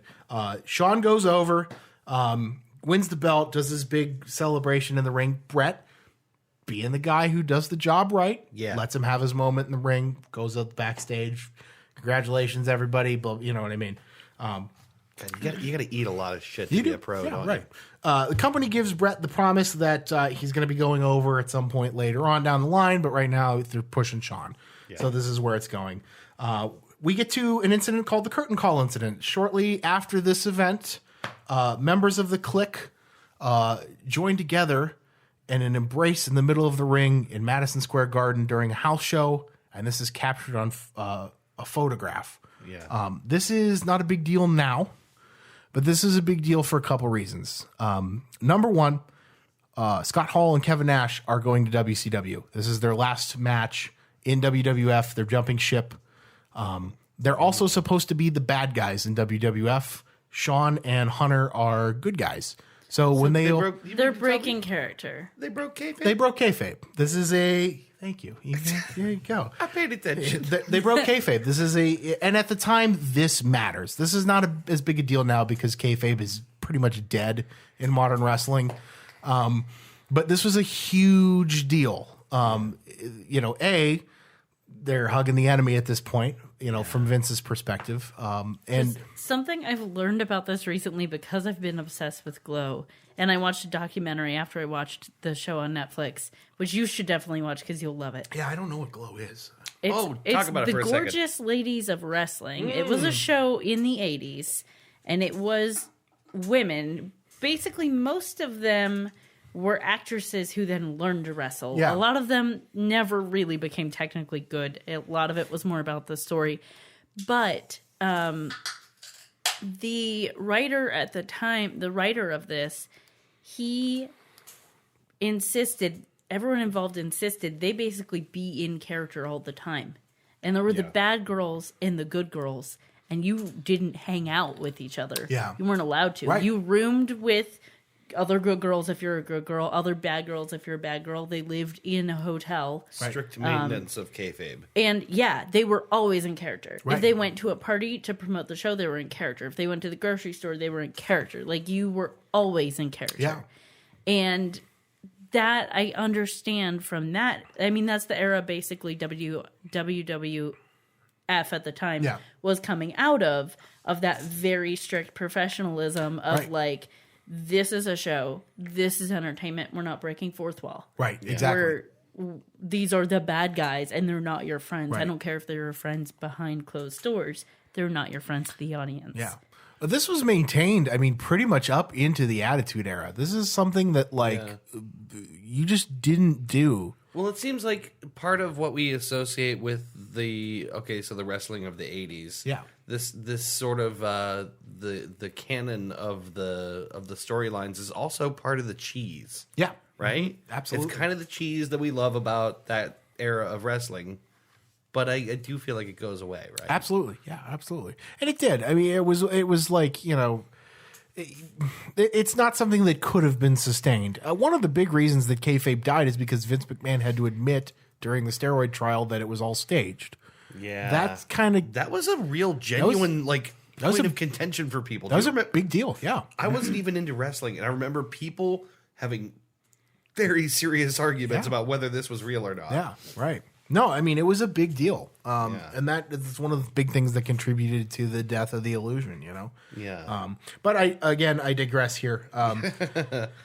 You were saying this was important for two reasons. The one of which was that these are good guys and bad guys. Yeah. The other of which is that Hall and Nash are leaving. They're going to WCW. They're going to the enemy, basically. Yeah, which that strikes me as really bad for, for company It loyalty. would piss Vince McMahon off Yes, at the very exactly. least. Yes. Because they're betraying him, essentially. Yeah. And you, who are now the face of WWF at this point, are in a ring hugging someone You're gonna who's... stick around. Yeah, you want to be here, supposedly, but you're showing support to a bad guy you shouldn't show support to, and someone who's leaving and betraying us. Right. Yeah. Loyalty. So this does not go over well with Vince or anybody in management in the back, as you could imagine. Yeah.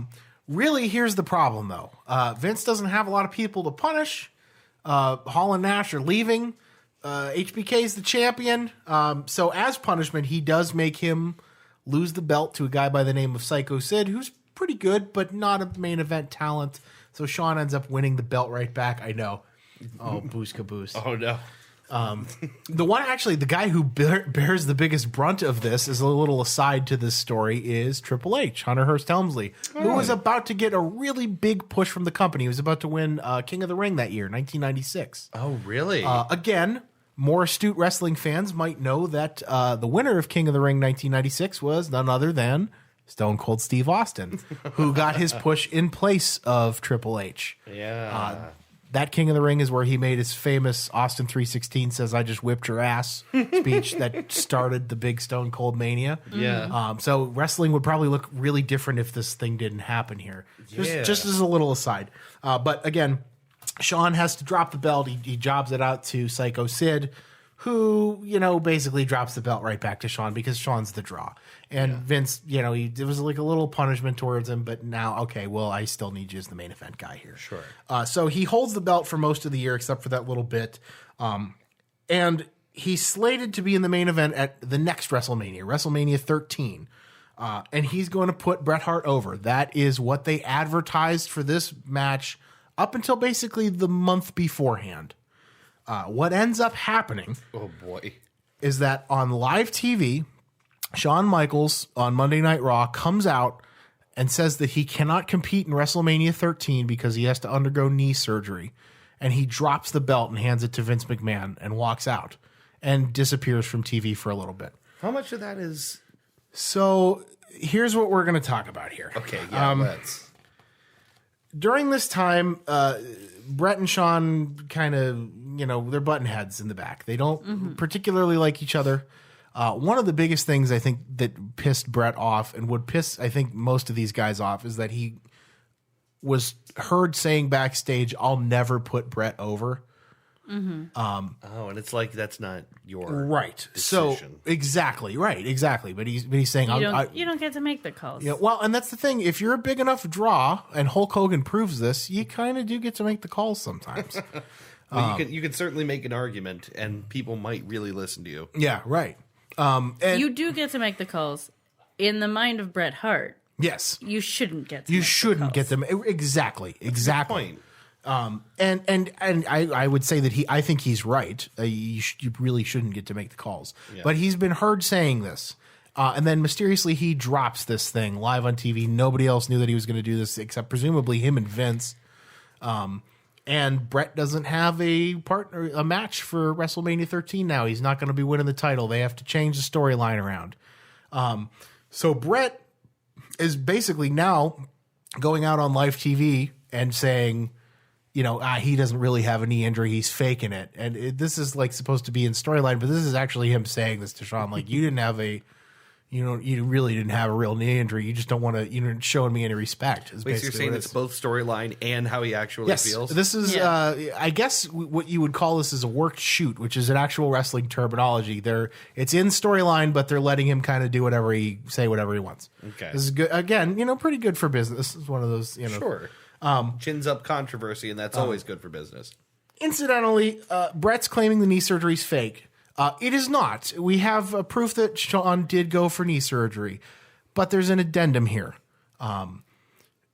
Wrestling is a sport where if you're hurt, you kind of do the job until you can get some time off and get it fixed. Yeah. Shawn Michaels... whether or not it should be that way is a different question, story. but that's kind of how it was always done. But let me say this. Shawn Michaels, towards the end, he had retired, quote unquote, retired at one point and then came back years later.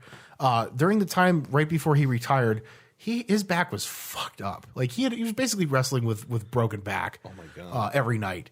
And he just didn't do the surgery that he needed to get it fixed. He didn't do anything to repair himself. So he put the work in there with a broken back. He put the work in there. Stone Cold Steve Austin. So that was after. This is after. Right? This is just to demonstrate a point here. Stone Cold Steve Austin wrestled with a broken neck. You know what I mean?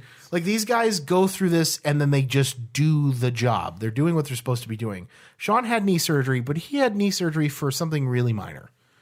This is like a little repair job, something that, for a guy who wrestled the last half of the first part of his career with a broken back, he probably could have just let slide by the wayside. It was necessary, but maybe not right then. Yeah, exactly. Something he could have at the very least. He could have thrown Brett over and done it after that. Exactly.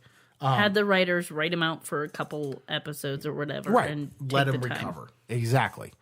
Which happens all the time. They could have made it part of the match that Brett fucked his knee up and then he had to go get surgery in storyline. You just wrote a storyline that happens Right. all the time. Right. All the time. I've watched enough wrestling to get it. Right. So WrestleMania 13 happens. Brett is not fighting for the World Heavyweight Championship. Instead, he's fighting maybe my favorite wrestling match ever. He's fighting Bret Hart versus Stone Cold Steve Austin in a submission match. Ooh. Really, really good. We watched this match before. Is this the one I'm thinking of? This is the storyline's completely changed around, and the idea with this match is that we're going to do something that's called a double turn. Stone Cold Steve Austin is the bad guy. We're going to make him the good guy. Bret Hart's the good guy. We're going to make him the bad guy. How do you do that? You get two really, really good wrestlers in the ring and let them tell a story with their bodies without saying anything. And they do it really good. The idea is at the end of the match, Bret Hart's frustrated that he can't get Austin to quit, so he starts resorting to dirty stuff. Good guy Stone Cold Steve Austin is in the sharpshooter, which is Bret Hart's finishing move. It's kind of like you wrap your legs around, you put your leg in between them, and then you lean back on their back. Hurts their back really bad. At the end of the match, Stone Cold's in the sharpshooter. He can't get out, and instead of giving up, he just passes out. So he loses the match, but he's so tough that he can't Right, like he would He doesn't rather knock He out. doesn't submit. Yes, exactly. So you do Yeah. the double turn. Really great match. We wouldn't have gotten that match, I guess, if Sean wasn't such a punk ass about this whole thing. So go through and watch that one too. So we're getting into spring 1997 at this point. I wrote here, man, these guys really don't like each other. At this point, Sean is back. They're both going out on live TV and making like really serious personal attacks towards one another. Sean is like supposedly the good guy. Brett is now turned heel after WrestleMania 13. He's in the Hart Foundation, who is a pro-Canadian wrestling stable, and Americans don't like that. Sure. So that's their gimmick. They're bad Canadians. It's just really funny. Bad Canadians is a great title for a movie, a great title for a band. I would check out anything called Bad Canadians. So by June 97, this has exploded after a real life shoot fight happens backstage. Sean makes a comment live on Monday Night Raw and kind of insinuates that Bret Hart is cheating on his wife. This is live on TV. Like, he makes his comment. Bret knocks him the fuck out, basically. Sean comes backstage and Bret knocks him out. So Sean kind of actually knocks him out. Like actually punches him in the mouth, knocks him out. Sean leaves for a little bit and kind of like recomposes himself. But by the time he comes back, Bret wins the title in August at SummerSlam, and DX, D-Generation X, is a big popular stable. We're starting to move towards the Attitude Era, the really edgy kind of stuff at this point. Yeah. Sean forms D-Generation X with Triple H and the 1, 2, 3 Kid, X-Pac, China, a lot of names that everybody's going to know at this point. Yeah. Hart Foundation are bad guys in America. Incidentally, in Canada, doing pretty good. Pro-Canadian stable. Incidentally, this is an angle that Bret did not want to do. He didn't want to be bad Canadians in America. Okay. He didn't want to get booed for being Canadian. He didn't want to Right. be a heel. He He didn't was wanna be- never the right. heel. And he did the job. I think Bret would have made a good heel, but give him something better than Yeah, something better than Then a that weird. you're Canadian. Right, exactly. How stupid. That's not enough. Yeah, I don't think it's enough of a story there. Right. So this brings us to the Screwjob. We're finally going to get to the meat of this story here. I apologize. Thank you guys for... Can I say again? I love the way you're telling this. Yeah. This is exactly. No, I'm wrapped. I enjoy exactly it. what we want on Goose Chase. I'm trying not to go No. super crazy. It here. doesn't even matter. It doesn't even matter if it's like a long episode or whatever. It's interesting to me. It's interesting to Dave, and it's gonna be fun for whoever wants to listen to it. If you're out there listening and you're still listening, hope you're having a good Yeah, time. I hope Yeah, so I'm sure too. they are. So yeah, we're getting into the Screwjob now. This is the event. Yeah. Like I said before, it's funny that for all the setup that this involves and everything that happens afterward, the event itself can be concised into one sentence. Yeah. The top guy in the company gets fucked over without knowing about it. Yeah. So Bret's contract at this point had basically run out. He's in Hogan's situation here, where now, he doesn't know if he wants to resign. He basically goes to Vince. This is a cool thing about Bret Hart, and guys like him. The Undertaker would kind of fall into this category too.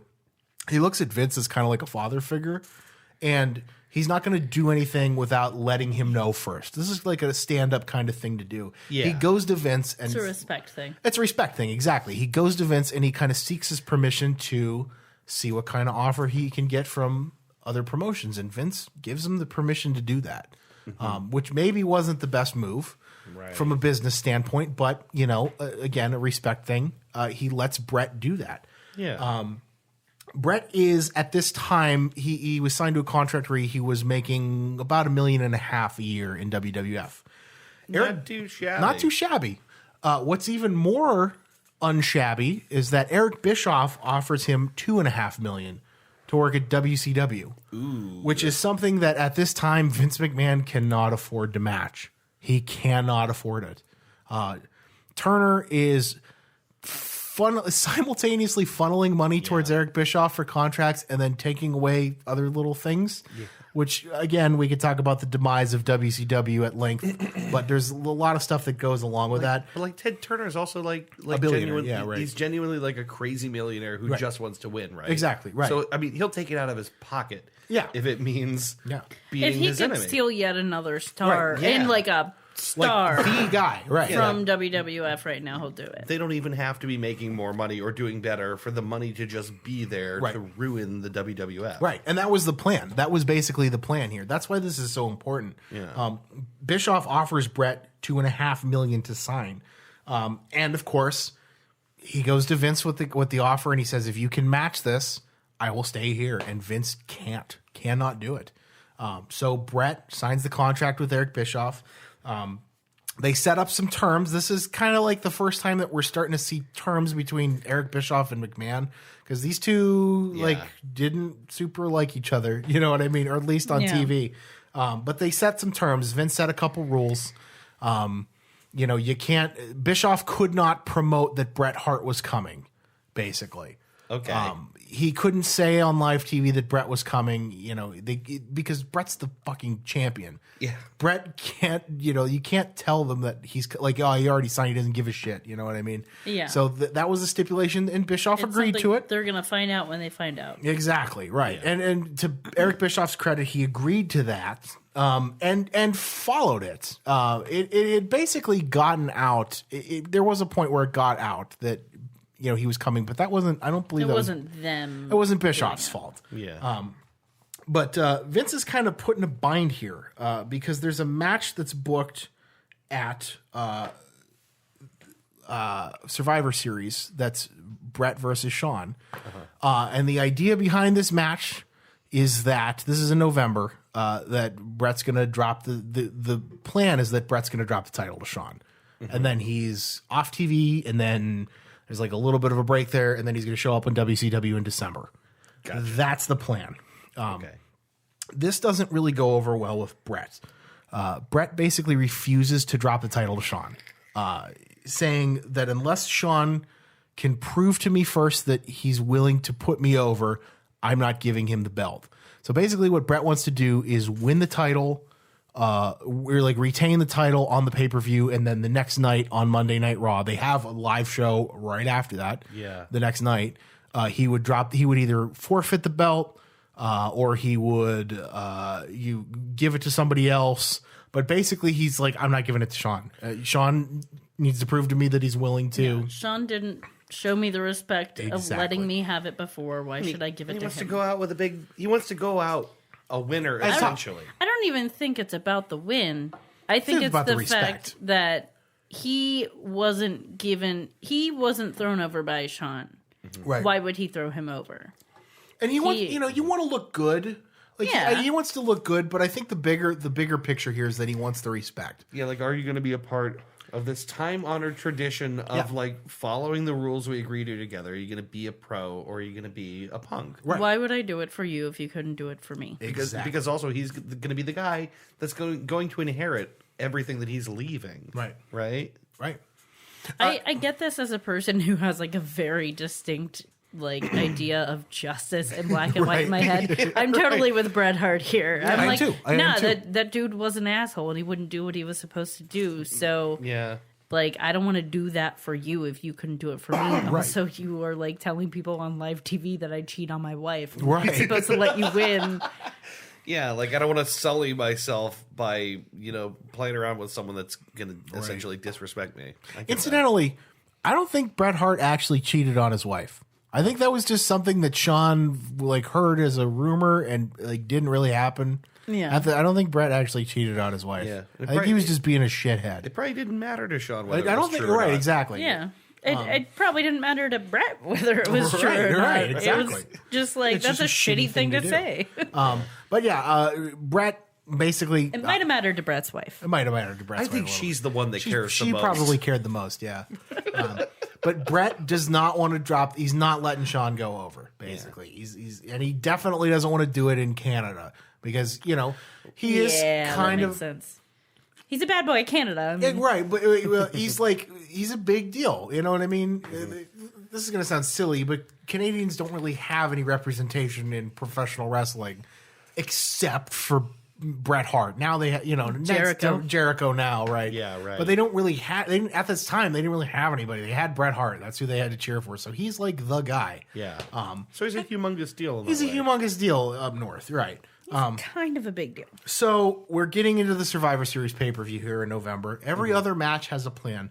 And this is where kind of Jim Cornette's story comes in. I would always recommend that everybody listen to Jim Cornette because I love listening to him talk. Yeah. Real funny kind of guy. But Cornette is a booker for WWF at the time. And by his account, there's a lot of different accounts to this story. But by Cornette's account, they did not have a finish for the match because they could not come to an agreement on what was going to happen at the end of the show. They didn't know a plan. They talked with Shawn. They talked with Bret. Vince Russo was the head writer at the time. They were trying to work out something where everybody would be happy. Okay. So by Bret's account, what the finish, and this was planned very late hour. This is like last hour. Mm-hmm. By Bret's account, the plan was Shawn Michaels would put Bret in his own submission hold, the sharpshooter. Bret would pop up, reverse it, and have the edge. They'd bump the ref first. Like the ref would go down. Shawn would put him in the submission. Bret would reverse it, and then Shawn's DX buddies would come out, and there'd be some interference. The ref would wake up. They'd see it disqualified, so Bret retains the title. Okay. And then the next night, the next night he would drop the belt, or you know what I mean. They'd figure out a way to get him to drop it later, but he doesn't want to drop it in Canada, and he certainly doesn't want to drop it to Shawn Michaels. Right. So that, by Bret Hart's account, that's what Vince McMahon told him. What was actually planned, and who knew about what was actually planned, is the subject of endless debate. There are a couple people who definitely did know what was going to happen. One of them was Vince McMahon. Mm-hmm. Another one was one of his booking agents and talent scouts, a guy by the name of Gerald Briscoe, was a famous wrestler in his old right from the old school. And he kind of was part of like locker room management and stuff like that. He knew. And we now know later that Shawn definitely knew what was going to happen. Although he played it off for many years like he did not. He finally admitted, yeah, he knew what was going to happen. Oh, man. I'm all excited now. So the show has no planned finish until the 11th hour. Disqualification, Bret's out. It's important to know at this time that Vince McMahon on television in kayfabe is not the chairman of the WWF. He's just a commentator, and he's starting to be part of the storyline, but technically he's not coming out as the owner of the WWF yet. Okay. He's not technically, people know that, but they don't know that in kayfabe, right? Gotcha. So it's here that... So his dad is still the owner. Well, his dad's dead at this point, I think. Okay. Who do people think owns it, or do they just not think about that? Well, it's one of those things you don't think about. I can't remember the name of the guy that they paraded as the owner of the WWF, but it was not Vince. It was just some guy that he had in his management team. Mr. Guy that's there to run the place. So it's here, I suppose that I kind of look away from my book that I've been nosing through this whole time. Yes. And we get to the match. They wrestle a really good match. This is a really, really good match. These are two of the top technical wrestlers in the world at the time. Yeah. And it's back and forth, and the crowd is into it. They're in Montreal, so they're going for Bret Hart. And they're behind him all the way. And these two, it's just as good as you'd imagine the top two guys going at it. I mean, it's a barn burner. Yeah. And we get towards the end of the match. And Vince McMahon comes down, and he's got his goons. He's got Gerald Briscoe and a guy named Pat Patterson, who's also an older wrestler, part of the management team. He also has Triple H out there with him. And they're going for the spot that's supposed to be the finish. Shawn puts Bret in the sharpshooter, and referee Earl Hebner, who was just bumped a second ago, kind of gets up. And before Bret can reverse the sharpshooter back and pop Shawn into it, he says he hears somebody say, "Ring the bell." And then Earl Hebner turns to the bellkeeper, rings the bell, slides out of the ring, runs to the back, gets in his car, and drives the fuck away. It's a true story. He was the first person out of the building. He made it to his car in 3 minutes flat. I can imagine. But they ring the bell. It's mass confusion. Vince basically has all those guys out there as bodyguards to kind of protect himself. But he, incidentally, Earl Hebner was also in on it, which is why he bolted the fuck out of there. He knew it was not going to be good to stick around. So you see the end of the match. To Sean's credit, he plays it off really well. He goes, "What?" He's like, he also seems confused, and he goes, He's like acting it out really well. He looks pissed off because he knows, or he's appearing to signal that this isn't what we planned. This is right, exactly. And Brett is very, very confused, and he sort of realized. I like the fact that what's going on right now in wrestling in this part of the story is the owner that people don't necessarily know is the owner. A commentator who seems to have some power is basically admitting that there is such a thing as kayfabe. Yeah. These matches are planned, and I just fucked one up. And neither of my wrestlers knows the plan. And this is a key part of the Attitude Era, as we will talk about. Hi, Bo. Dog is just nosing his way up on you. So Brett stands up. He looks confused for a moment, and then you kind of see on the footage him sort of realize what's happening. Yeah. And he stands up and he leans against the ropes and he looks Vince McMahon in the eye and he spits in his face. And he hits him. I mean, pretty accurate. Yeah. Big loogie right on the eye. Hits Vince in the face. Vince grabs Sean. They hand him his belt that he just won, and they rush him kind of towards the back. Oh, my God. Vince also follows in the back, locks himself in his main office. A couple guys that were Brett's family. Brett's family, incidentally, is ringside for this. So the whole Hart family is there. Sure, why all wouldn't the they? kids, all 11 of them. Yeah, right. Brett's kids, And probably his Owen's dad, if kids, he's still alive. Stu Hart's there. Oh, my God. Stu is there? Stu Hart's there. That sucks. Yeah, it's really shitty. His wife's there. They're all there ringside. Owen Hart. Go lay down, Caboose. He's joined in the ring by his family. After he spits at Vince's face, he looks at the camera that's still airing on pay-per-view, and he writes the letters W, C, W right in the camera on a WWF pay-per-view. Whoa. And then what you don't see after the pay-per-view is that Bret Hart destroys ringside. He goes up over to the commentators' tables. He throws all the monitors out. He breaks all the tables. He's throwing chairs around. People are throwing trash in the ring. He's in Canada. So if you can't hear it on the network footage now because they blurred a lot of that out. But the whole crowd's going, bullshit. Yeah. They basically have half a riot on their hands here at this point. Yeah. And I can't blame him. Right, exactly. So there's a really great documentary that shows this whole scene. It's a documentary called Hitman Hart Wrestling with Shadows. Brett had, because his contract had basically expired and he was going, day to day with WWF at the time, he had a documentary crew come in and talk about his family, talk about him, and talk about what he's going to be doing, when he makes the switch to WCW. Yeah. So these guys got permission to be on a WWF floor to record it. So they have really great insider footage of this happening. Yeah. Incidentally, this documentary is one of the reasons that a lot of people cite this as the most elaborate work in wrestling history, which we'll get to at some point. We're gonna talk about this. What's the documentary called again? It's called Hitman Hart Wrestling with Shadows. Okay. I can show you guys a little bit of it. Yeah, at some I'm point. going to watch Also, this.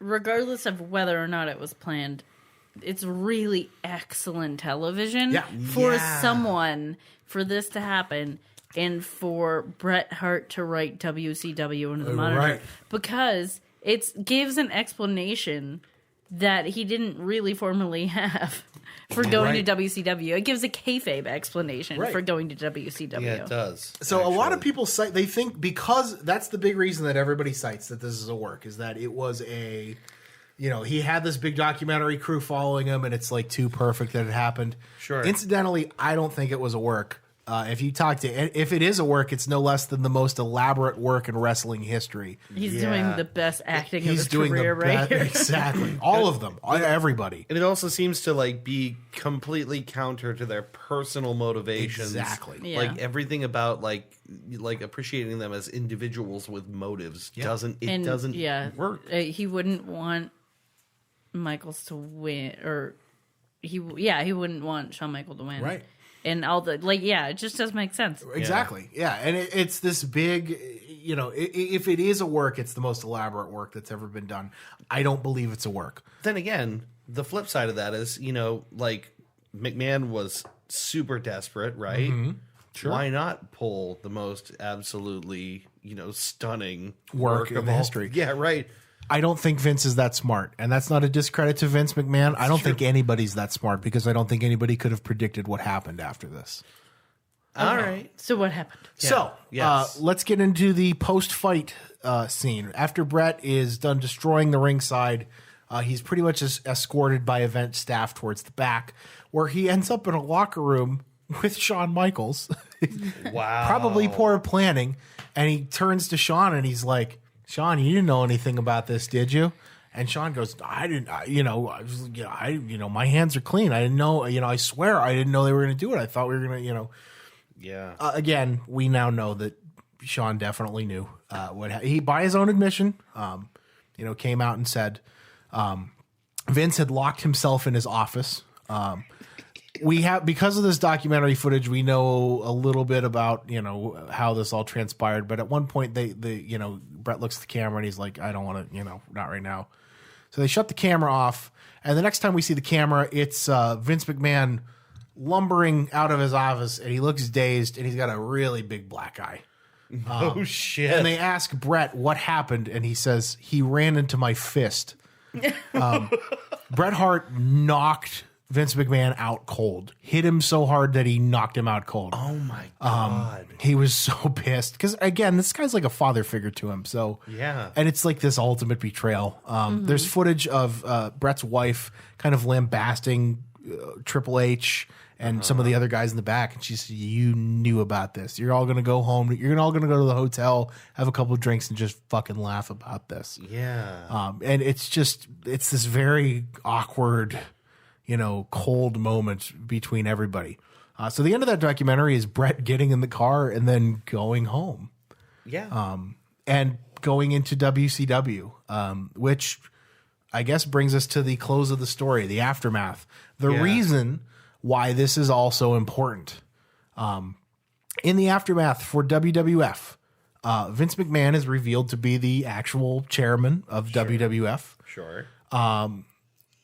Brett does something that is kind of really seriously out of character for any wrestler.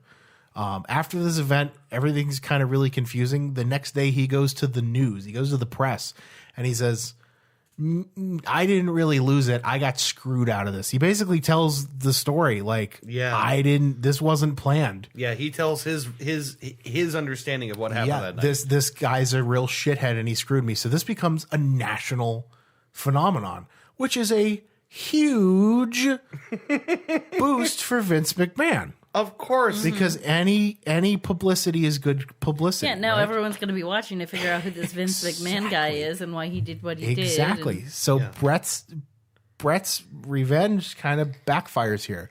Because in response to all this media attention, they have good old JR do a shoot interview live on Monday Night Raw with Vince McMahon, who is now revealed to be the chairman of the company. And Vince McMahon says the famous line that a lot of people that you're going to hear now from now until eternity. I didn't screw Bret Hart. Bret Hart screwed Bret Hart. This is the creation of the Vince McMahon character that we know. Yeah. The dickhead boss. Yeah. By Shawn Michaels' description. Cold-blooded corporate Yeah. manager of wrestling, basically. Exactly. Who doesn't want to give their boss the finger and then hit him with a stone cold stunner? This is done, from what I believe, completely by accident. By Shawn Michaels' description, Vince came to him with this plan and said, I'll take all the heat from it from the guys backstage. He thought because Bret was the heel in America, everybody was going to be on his side and they'd be like, screw Bret Hart. People weren't. Yeah. Because he was like a main event guy. And whether or not he was in kayfabe the bad guy or not, people really liked Bret Hart. And to see him get fucked over like that on live TV. And I'm sure other wrestlers were really upset about this. Right. Even ones that weren't specifically involved. Exactly. Because it means if I raise to the top and something happens, this guy's duplicitous and he'll just fuck me over. Exactly. Again, if everything is about respect and some kind of honor, This is shitty. this is super fucked The guy up. in charge just showed us that it doesn't matter to him. Yeah. And again, I'm going to quote Jim Cornette here because a lot of guys weren't mad. Mick Foley is one of those guys, incidentally, who was not happy about this and like walked off. He was supposed to be on the taping the next night, walked off, didn't do it. Yeah. And Jim Cornette said he had to be the one to call Mick and be like, no, you really need to, you know what I mean? He's like, well, it's not. And he said, Mick, you're mad that a promoter screwed one of the guys over. That is also a long-standing tradition in this very, very cutthroat business. Promoters in the old territory days used to screw over guys all the time. It's part of the business. That's the way it works. Basically, you have a job to do. Go do your job. Exactly. But, you know, to happen to such a high-profile guy on such a public event, this was a big deal. Yeah. So the Vince McMahon character is created. A guy named Stone Cold Steve Austin has, thanks to Bret Hart, gotten a pretty enormous push. Yeah. And is now slated to take the top spot at the top of the card. He was the late 90s. He was the Yeah. late 90s. He was the late 90s. And then we see the full transformation into what would be known as the Attitude Era, where we got The Rock and Triple H and Stone Cold Steve Austin. And Can I say that one of the most disappointing character work and storylines of any wrestler I've ever watched is Triple H? yeah. Because his entire storyline, it pretty much started and became, and just always has been, corporate chill. Yep. Yeah. Right. He's now Stephanie McMahon's husband, and that's what he is. Right. And that sucks. I always liked Triple H. Yeah. And it fucking sucks. Yeah. It's just lame. It is It's lame. a bad story. Yeah. He's just the get along. Is that the idea? He's the Yeah, yes kind man? of. He's also an expert barrier. Any wrestling fans are going to know this. It's Triple H burying talent, just going over everybody because he's in charge now. But yeah, It's lazy story writing, Exactly. is what it is. Exactly. It's like, oh, Sure. well, we need something to happen. Well, Triple H can do it. Oh, why can he do it? Well, he's married to the boss. exactly right. And post Attitude Era, we start to see that lazy story writing come through. But you know, this is the big wrestling boom. The Montreal Screwjob set off the Attitude Era. Yeah. It basically was one of the reasons that the Monday Night War was won by WWF. Why the WWE, World Wrestling Entertainment, is still here today, and why WCW is not. Yeah. Bret Hart, incidentally, as a sad aside to this story, went to WCW and was horribly misbooked, thanks to a guy named Hulk Hogan and a guy named Might have heard of him. Kevin Nash and a guy named Scott Hall, who basically were in Eric Bischoff's ear all the time because they were the top talent with NWO. They Nobody, didn't like this guy coming over from WWF. yeah, a and guy trying to that get had their top already, spot. a guy that had already given their buddy a hard time earlier. So he was horribly misbooked. They misbooked maybe the hottest star at the time. Yeah. I mean, he still had 2.5 so he mil a didn't year. stop getting screwed. No, he did not Right. stop getting screwed. He also suffered a pretty horrible in-ring accident with Goldberg, a wrestler everybody knows. It was just an accident. Goldberg went to land a super kick, and he was a little too close to Bret when he went up for it. And he actually caught Bret in the temple and gave him a really nasty concussion. Bad enough that it basically ended his career. He never got the chance to wrestle a normal wrestling match again. So not only was he horribly misbooked, he, got cut out of the business. God, that's sad. It's pretty awful. Shawn Michaels, incidentally, this guy who I've talked shit on pretty much this whole time. For what it's worth, Shawn Michaels is a born-again Christian. He's basically pretty much admitted to all of his misdeeds. Has long since apologized to Bret Hart for everything, for what it for what it was worth. They made an uneasy peace over it. Shawn Michaels, was pretty much able to get the forgiveness of everybody that he had pissed off, because he is very, very, very good at what he does. Right. And like I said, later, I guess we could talk about WrestleMania 14, which was the event shortly after this when Stone Cold Steve Austin won his first title.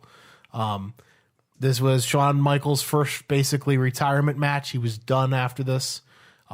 The rule in wrestling is you go out on your back. to put somebody else over, and that guy was going to be Stone Cold. Shawn allegedly did not want to drop the belt to Stone Cold, and a guy by the name of Mark Calloway, who everybody knows as The Undertaker. The rumor is he taped his fists up and he took Shawn aside in the locker room and said, "You have two choices. You're either going to." This is the night of the pay-per-view. Yeah. Said, "You're either going to drop the title out there to him, or I'll be waiting for you when you come back here if you don't." Shawn did the job, dropped Stone Cold. Shawn retired, got his back repaired by some miracle back surgeon and yoga, and came back and completed the second half of his career, still being a top draw and being a genuinely better person. I remember Yeah. that. I Yeah. remember him being gone for a long time and then hearing later that he was back and was like, what? Yeah, right, exactly. He's still doing that? Yeah, he was still booked on TV for a little bit. I think they booked him as the commissioner, like the guy who booked the matches for a long time, but he didn't wrestle because he couldn't. And then, I remember hearing people talk about the Heartbreak Kid, yeah, he and I was came like, back. Really? what? No. That But was yeah. a thing that ended like when I stopped watching wrestling. Yeah. And then he was back. Yeah. But yeah, I think genuinely became a much better person after, all this happened and, he made his peace with Brett. But that is the Montreal Screwjob. That is the most important, I would argue, moment in wrestling history and why it was so important. Fantastically told. Thank you. I'm enthralled by this. I feel like you told me about this before. None of this rang a bell this time. I had forgotten just about all of it. Well, I'm sorry if that, again, I keep apologizing. I'm sorry if that ran long. But No, do not apologize It doesn't matter. for That was- delivering a very depthy... It was a great story, and I think the majority of people who listen to us probably don't know a lot about wrestling. So I think the Yes. level of detail you deliver that with was necessary. Yeah. I appreciated it because I did listen. I listened to a lot of wrestling. Was never allowed to watch it though. we weren't My allowed to family use our eyes. blindfolded me. We were only allowed to use our ears for wrestling. Because you sin with your eyes. Yes. yes. See no evil. You can hear all the evil you want though. I used to watch a lot of wrestling. I watch it inconsistently at best now. Yeah. Right. And at best. And Best. and still a lot of this I didn't know. I knew things surrounding it, but I didn't know that. You The know, main thing. So it's- that's sweet. It's worth repeating now that you've done all this. The two pieces of extra information here: the Inside Out. By Ole Anderson, yeah. Yeah. That's pretty much basically about the entire breakup of the territories. And again, Vince McMahon was the guy who busted the territories. He's Yeah. the one who took wrestling corporate and made it what it is today, which is good and maybe not so good. And Ole is very unapologetic about explaining that. And then the second recommendation: Hitman Hart Wrestling with Shadows. Yeah, there's a lot of really great footage. If you want to see great footage of the Screwjob, I think you can find that on YouTube at this point. Yeah. Fast forward towards the end of that. You can see pretty much everything that happened as it happened. You can see him destroying the ring right in the WCW, spitting in Vince McMahon's eye. Yeah. That's all on there. So the business is forever changed after this, huh? Yeah. I mean, this ushers in a whole different era of wrestling. The Attitude Era. Yeah. The Attitude Era. God, that's so interesting to me. Thing that everybody remembers fondly. And then it slowly declined. I'm incidentally one of those people who stopped watching sometime around 2004. Okay. Post Attitude Era. I watched a little bit again when CM Punk came in because I heard that he was good, and he was. Yeah. But I don't really watch so much anymore. This was kind of my heyday for wrestling. So Yeah, I'll watch like Royal Rumble. I went. WrestleMania, So the yeah. person who suggested we watch this was my friend, or you do this Yeah. topic was my friend Adam. Adam is the one who throws an amazing Royal Rumble Yeah, party. we should- We That's call right. it the Royal Rumble party because of his name. But Is this the event that I attended with you where there's a case of You it's a didn't case come of Kings. with me last time, but the time before, Yeah. we went to part of it, but we had to drive home before Right. the main event, so Yeah. we didn't get to enjoy it. But this is where they do a fun thing where it's like there's a case of King's beers or whatever. They're like these. They're like little. You short basically beer everyone bottles who's there gets a bottle, at least one bottle, sometimes multiple, usually multiple, of King's with a wrestler's name on it. And when your wrestler is thrown out, you have to chug your bottle of King's. which is really fun. awesome. Yeah. And there are always mystery wrestlers too. So some Yeah. people just have numbers on their bottles, and that's the first mystery wrestler, second mystery wrestler. Yeah. And we also had like screw over bottles. One, you might get a bottle that just says "Chug Me Now," Yeah. or you might get a you might get a bottle that says like pick an envelope, and you get to pick an envelope that gives you the ability to do something like switch a cool. bottle with someone else. So you could win the Royal Rumble by switching a bottle with someone else, maybe. Yeah. There was a mix up. There was a big mix up at this Royal Rumble, and someone won at the last minute. You know, disappointingly, we missed WrestleMania this year. We did miss WrestleMania. And Yeah. we meant to watch it because last year we watched and we had such a great time. Yeah, the Undertaker's retirement was that Yeah. year. Yeah. Now I feel like maybe you were out of town or I was out of town. Yeah, something like I was that. out of town proposing to my fiance, actually. Yeah, that's right. That's right. Oh that's man, right. Yeah. you really I fucked fucked up that that up. weekend for me. No, we should do it again. Actually, How dare you? Well, SummerSlam is rolling around. Yeah, I don't know. Maybe the big four are like I don't know. I feel like SummerSlam. someone else might be getting engaged in SummerSlam. I think that's every year, every event. Something There's someone happens. else is going to get engaged. We're running out of people to get engaged. No, like the big four: SummerSlam, Survivor Series, the Royal Rumble, and WrestleMania. Those Yeah. are like the ones you kind of want to see. At some point, I want to get the WWE network, and then we can watch all the pay-per-views. Oh yeah, That'd be fun. At the very least, get it.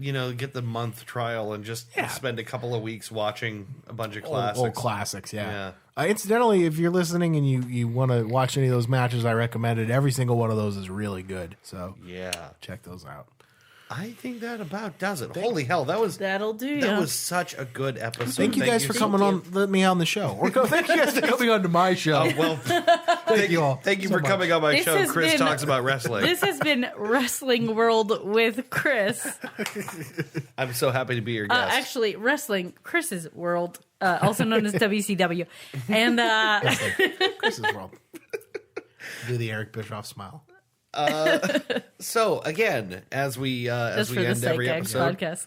thank you for listening to Goose Chase. Goose Chase. Goose Chase. Please continue to I've been waiting for a long time to do that. Sorry. please continue to send us your topic ideas and suggestions at goosechasepodcast@gmail.com or find us on Facebook at facebook.com/ What? Goose Chase. Is it Goose Chase Goose Podcast? Chase Goose podcast. Chase podcast. Yeah, yeah. Find us on Facebook and by Gmail, and Sorry, I missed my cue on that. we will see you next week with another episode of Goose Chase. Bye. Bye. Goose Chase. Goose Chase. Oh, I'm sorry. Bye. Bye. I'm Goose sorry. Chase. I Bye. was too early. Bye. Bye.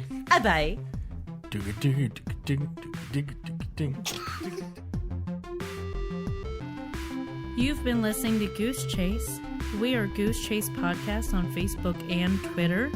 On Twitter, our handle is @GooseChasePod, and our website is www.goosechasepodcast.com. If you have any topics you'd like us to research, please email us at goosechasepodcast@gmail.com. If you like what we do on the show, please rate and review us on iTunes and Google Play. Want to go on a goose chase? Ooh, yes.